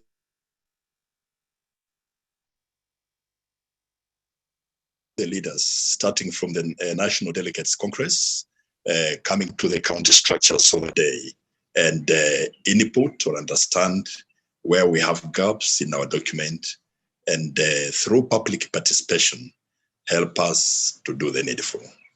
We thank you very much for this. And let me at this time now request an input from participants that will also go down into strengthening of this document to make the party have very clean and clear party elections. Thank you very much. Any contribution from any member, please, you are welcome.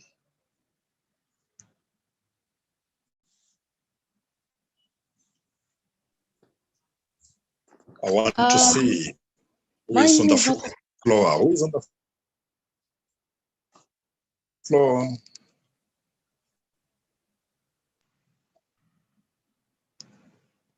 Who is on the floor? Can we hear you?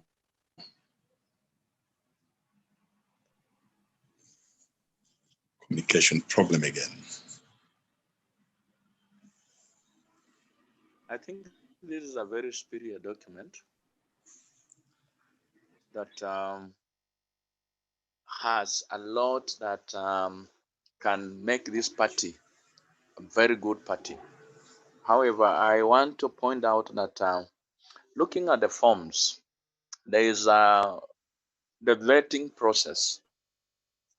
Sometimes as a party, as you vet, you also need to get a very popular candidate. Mike's hand up. Can you please about the contribution? I mean the.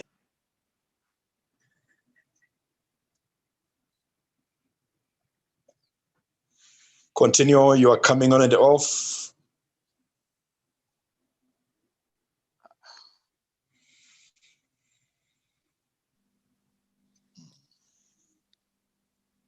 Dennis, kindly speak up. We cannot hear you.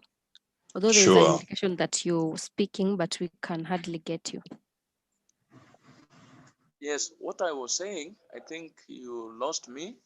What I was saying is a superior document, but looking at the forms, then I doubt that the real vetting has always been done, because apart from the real vetting, we need to look at a party having the best candidate.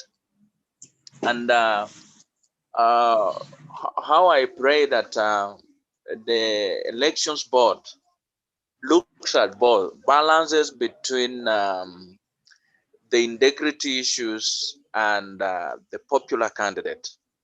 Then point number 2 is we need to bring out the exact offenses and the penalties in these nomination rules, because look, there are things that we really need to import into our nomination rules so that a candidate knows, if I do this offense, then the immediate consequence to me will be this one.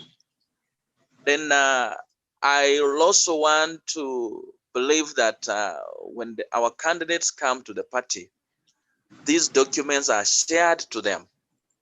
They need to be shared to our candidates as early as it is possible, so that it's not an issue of ignorance. It's an issue of, I know if I do this, then I'll be in this problem. Finally, the issue of, I think there were two conflicting issues. The elections board has 8 more members, but the dispute resolution board has 4 more members. I think that is what didn't come out very clear. But according to me, I believe that the elections board should have 8 more members, and the dispute resolution board should have 4 members, because a dispute resolution board should have less members so that they can come up with a conclusion on any matter arising in terms of disputes. Thank you. Thank you very much, Mwalimu Wakoli. We've heard you loud and clear. On the issue of nomination, I think what the party does mostly is to program the events that will help a candidate qualify to stand as a candidate. But when it comes to deciding on who should be elected, I think we leave that to the members or the electorate. So it's a dice area, and we can't go into issues of saying this is the band the party wants unless the members have given us that member. But thank you for re-emphasizing the discrepancies or inadequacies that our presenters pointed out. As I said, we're gonna share this video with the decision-making organs of the party to improve the document. More comments, please. Okay, what I want to highlight is from the document, I don't see the clarity in terms of how special interest groups, SIGs, are safeguarded, persons with disability, the youth, and such groups, and any other people related to such groups. So there's need to clearly highlight how these groups can participate. 1, 2, they can be protected, and their participation can be enhanced, because currently there's a big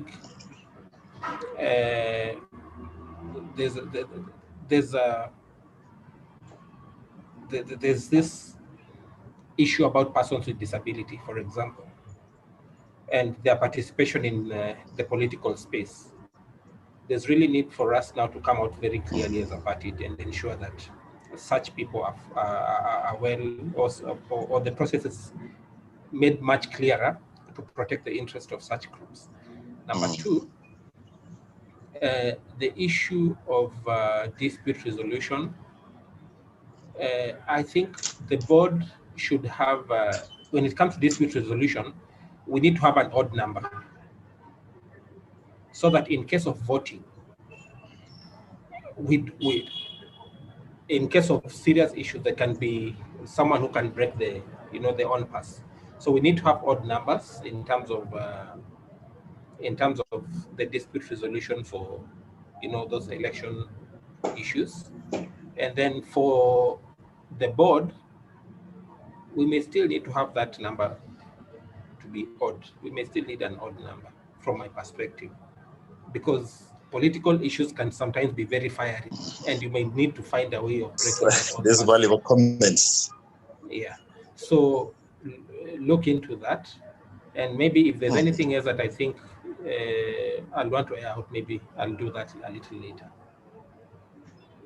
Thank you. Say your name, please. Okay. Our systems have gone down and we aren't getting you as we should. Okay, my name is Maruti. Please, Mr. Namusule. Oh, okay. You. My sound has disappeared. Shortly, I think the question of PWDs was raised by the presenter, and we did clearly indicate that at a party level, when it comes to capturing them in our governing organs, we are directed by the Political Parties Act to ensure that we comply on that requirement before we are registered or we exist to register as a political party. So the composition of our leadership structure, right from the nation up to the lowest level at the county, has taken care of that. Now, when it comes to their representation under the Elections Act, and that is now during the national elections, general elections, they are captured under the party lists, about 2 of them top-up gender list, and there is a special list for people with the disabilities that we normally submit to IBC in conjunction with the general list of those people who have been nominated. So they are taken care of under both circumstances, and I believe we are doing well at that level. And the issue of PWDs, I think, is a constitutional condition which is picking up very well, even at international level. So we believe that with more partnerships with people of disability organizations, we are going to do a lot better than we're doing now to ensure that their welfare is catered for. Thank you. Edie, I have an observation which I would like to make. Karibu, please. Yeah, this is Michael Kibogo of Homa Bay County. Karibu, Chairman. I want to, from the document, it was indicated that the National Election Board, you cannot be a member if you have a relative who is vying for any position within the maybe MP or anything. But now this boards always come in place before election. So how will this stop a relative of a member from vying for any position? I think it's a bit ambiguous. I don't know how it can be made to become a bit clear, because we have the board before the elections are conducted. Thank you. Sure, that is dicey, but the morality is to ensure that we don't give advantage to people who can interfere with the process and bring in factors of corruption and whatever. But God help us, I think, to get over that, because nearly all of us are related in one way or the other. But there is a thin line that we use, I think, to separate the contestants and the administrators, so that there is no direct link between the two to spoil the process. This is Pauline Namoso from Kwale County. Karibu Pauline, jambo kwanza. Jambo, how is everybody? Happy New Year. Karibu, karibu. Thank you. Mine is just a question, which I think is make a very big difference. We think to bring popular candidates on the table, because at the end of the day, and we have our own interest.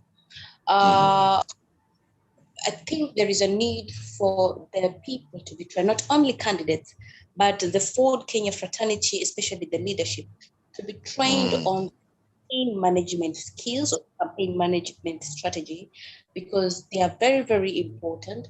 These are the candidates that we interact with. Times are changing. The strategy that we might have used in 2013, 2017 is not going to be the same strategy that we're going to use in 2022. So there is a need for the people to be trained, especially I'm talking on behalf of the Youth League, because normally it's the top leadership that is trained, but we are the young minds. We are able to develop new ideas that are going to help maybe the people of 35 plus and above. But with there is a need to invest on the Youth League because we are competent enough, we are young, we are energized to develop new ways that are competitive enough with other political parties. So a need for campaign management strategy courses for the Youth League is needed here. Thank you. Thank you. The youth are a part of us, and there's no way we can do without them. And you realize that in all trainings that we need COSIET for and we carry out, we ensure that the bulk of the participants are not gray-haired characters like me. It is always the youth that we bring on board, I think, to train, acquire new skills as a mentoring process to enable them become better leaders. So we have never forgotten you, and we shall always give you the best. Thank you. Yes, more contribution, more comments, please. Hi.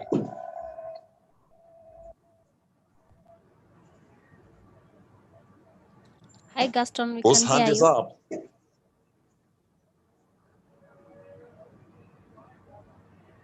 Gaston, if you can hear me. Oh, Chairman Kisumu, Senior Chair, please. Speak.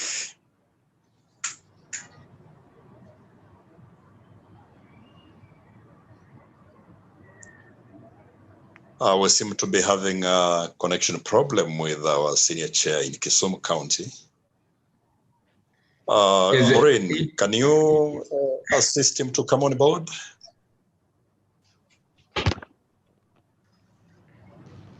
Yes, as we wait, Edie, if I may.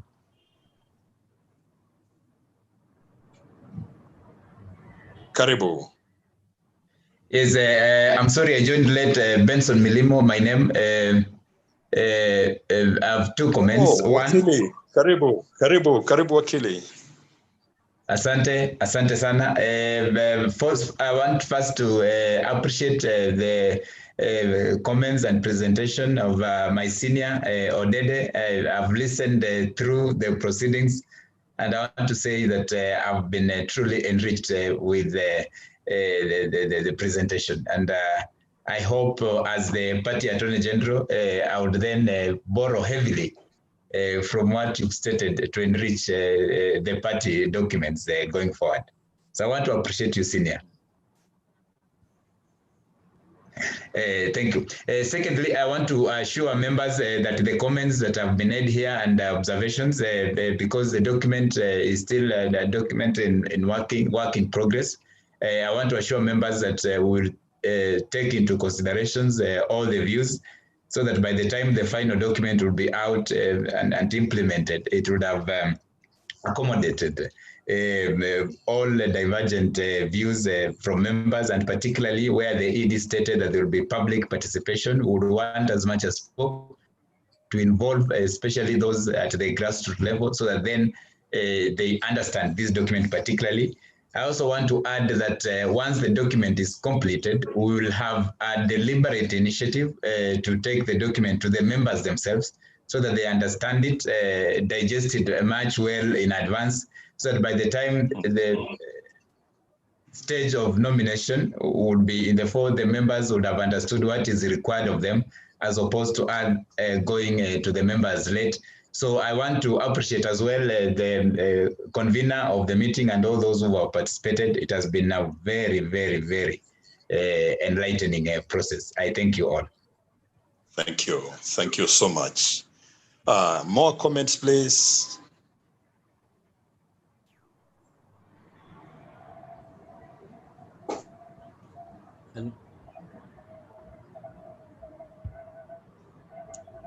Who is on the floor? Introduce yourself and tell us your views. Mike, I can see your hand up.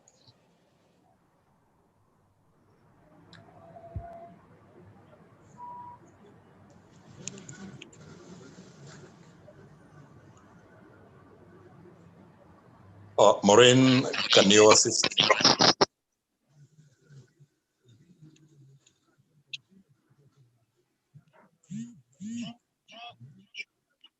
Gaston, I can see you speaking, but we cannot get you. Request him to unmute. I think he has unmuted, but he has a connection problem from his side. As we wait for him, I think we can move on with Galaxy A20. You can see him, he has unmuted. Maybe you can go ahead. I want to appreciate the learning session that we have had this morning and this afternoon. Yeah, Karibu, National Organizing Secretary. It was a great learning. There's many issues in that document which we had not actually realized that the way Madam Odeda has brought them out. And I think me and my team, including our party attorney, Milimo, we are going to work on the document and come out with a very concrete document. I appreciate the session. Thank you.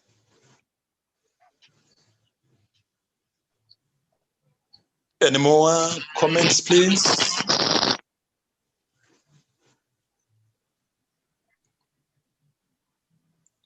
My chairman from Motaita, Bwana Idi, as we wait for Chris Cletter to unmute, I can see Ruth Dolo's hand is up. Maybe she can go first. Yeah, good afternoon, everyone. I hope you can hear me. You. Thank you. Very loud and clear. Thank you, Bwana Idi. First, I wish to commend Rosalind Adede for good presentation. You've done a good work, madam. And truly, we appreciate that which you're doing for us as a party. Secondly, I want to commend my party, Ford Kenya. Having gone through that which Rosalind has taken us, I think we have captured most of the key aspects that are required for a party to help in most candidates who would wish to be part and parcel of Ford Kenya. Now, my point here is on party primaries. I would just wish to request, and if this can be taken up by our ED, that at the time when we are done with the party primaries and nomination, at the time of certificate issuance, it is important to bring out clearly who will sign this certificate so that we know exactly who to nab once you have been pronounced as a winner or as the best candidate that will go out there to present the party, as opposed to just letting it open, because anybody else with an ill motive would bring in a candidate who is not popular and end up signing for them such nomination certificate, and we end up losing as a party. So I wish this should be taken up by our ED, and let's have clearly in our mind to know exactly who is going to sign the nomination certificate. Thank you. Oh, thank you very much. It hasn't been contentious in terms of who signs, but for other reasons. But for this matter, as you have seen the prototype nomination certificate, the signatories are quite clear. And like we did in the 2017 general elections, we had it in that manner with the chair of the elections board signing, the party leader signing, the secretary general signing, and that has been the national chairman signing as well. So with that combination, we have never had any problems with our nomination certificates.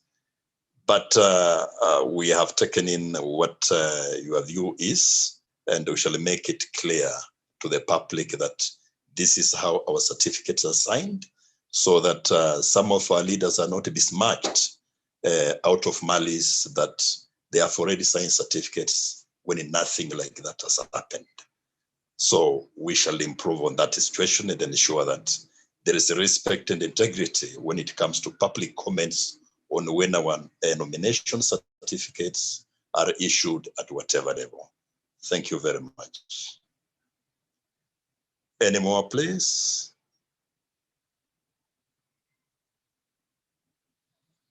Maureen, help me to bring more members on board.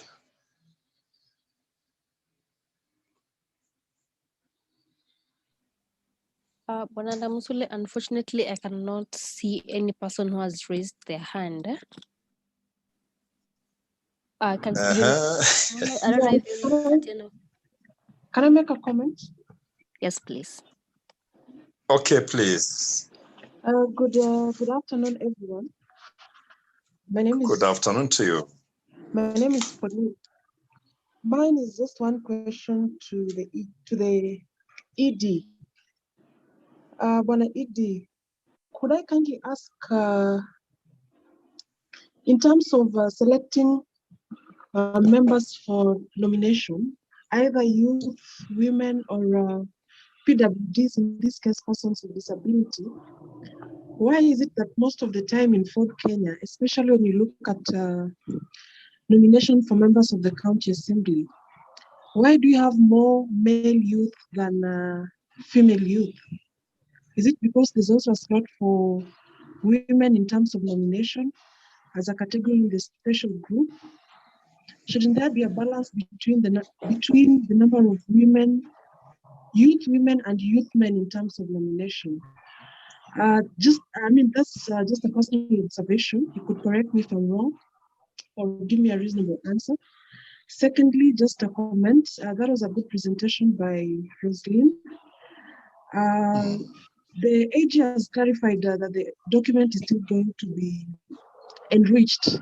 However, as the document is being enriched, I think it would be prudent to make sure there's no ambiguity in text, because whatever Roslyn took us through had a lot of ambiguous statements. And you see, when there's a lot of ambiguity in a statement, that's when we have so many disputes when nominations come about. Thank you so much and have a good time. Thank you, Pauline.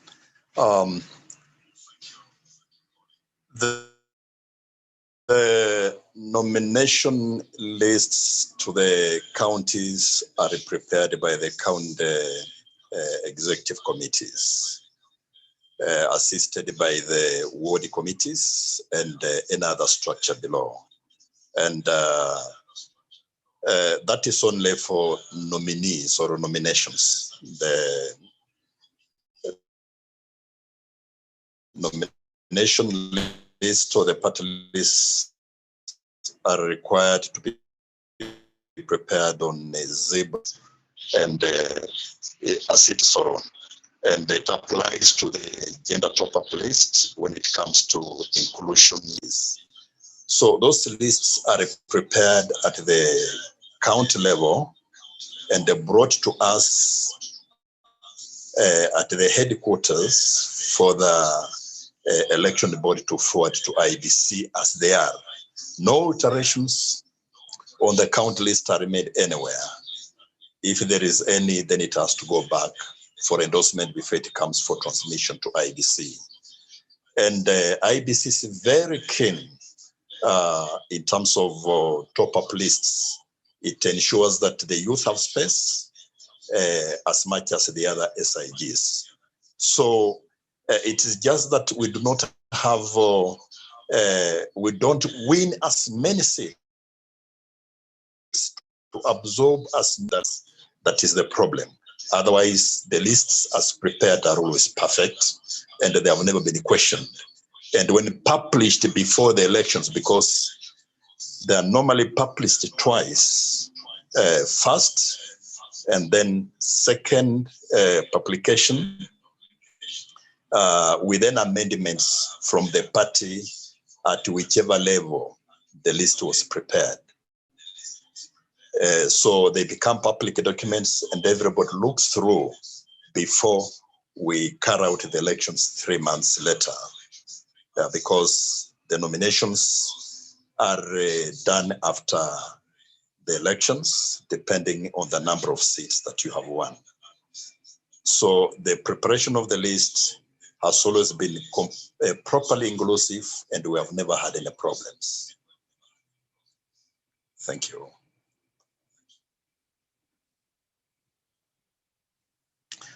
Maureen, very powerful minds on this platform, and I'm yet to hear quite enough from them.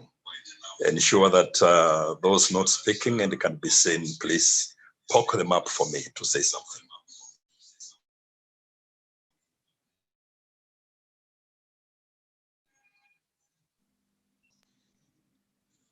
Oops. Bwana Edie, I've gone through the list again, and so far no hands have been put up, and on the chat side, I cannot see any comments so far or questions that have been raised there. So I'll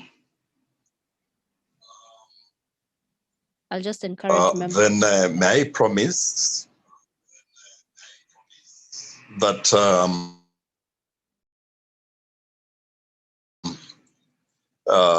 we share this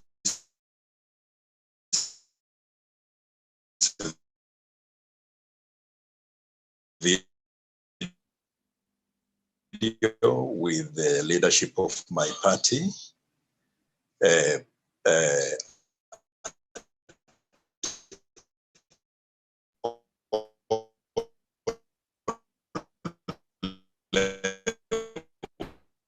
Bwana Edie, I think you've just lost you completely. But most level, because to constitute agenda, numbers are sufficient, conversation, so that they have prepared sufficient material based request. Otherwise, I want to exceedingly, you become a darling to all my participants, and you will still be to many more that will come in the next session. Yeah, so that you help us to improve on our documents and become the #1 party in terms of political integrity when it comes to developing Kenya and making it a nation that is best admired by the whole world. And as our vision goes, we want a prosperous nation, and that is our motto. And that is our biggest business. We are still in that business, and we're not giving up, irrespective of the fact that our ideas have been used a lot by other political leaders, I think, to get into power.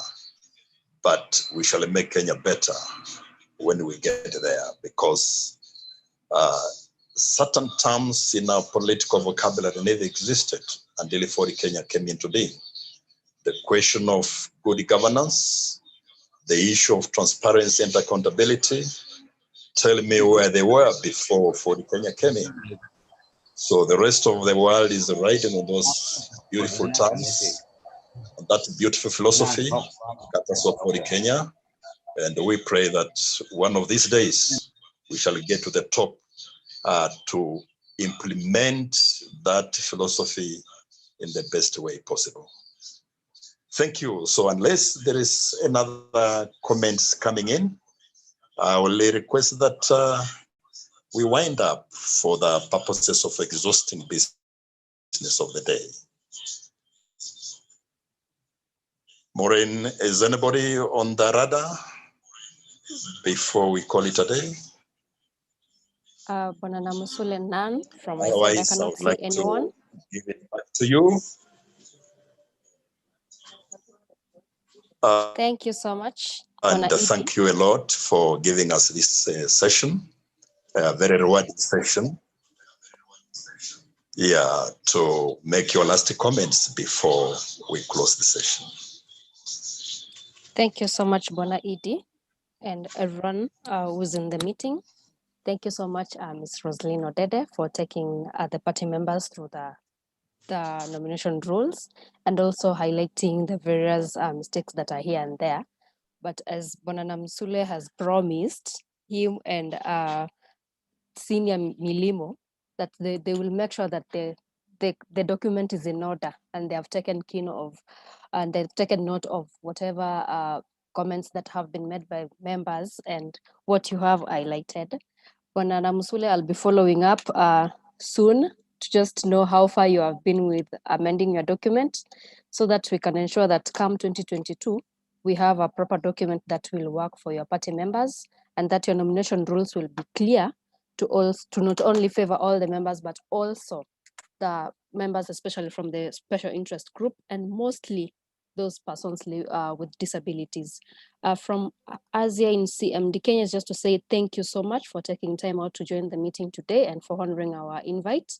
And we hope that as we progress with the year, we'll continue interacting and to get to know how far we are with our various, with amending the various legislation that govern our electoral systems in Kenya, and more so within your party, Ford Kenya. From us here in CMDs, just to say asante sana and see you next time. Have a lovely afternoon. Asante sana. Bwana Edie, you can close it off. Thank you. Thank you so much, Maureen. I thank you all for participating. Stay tuned for more sessions as we shall arrange between the party leadership and the CMD. Thank you.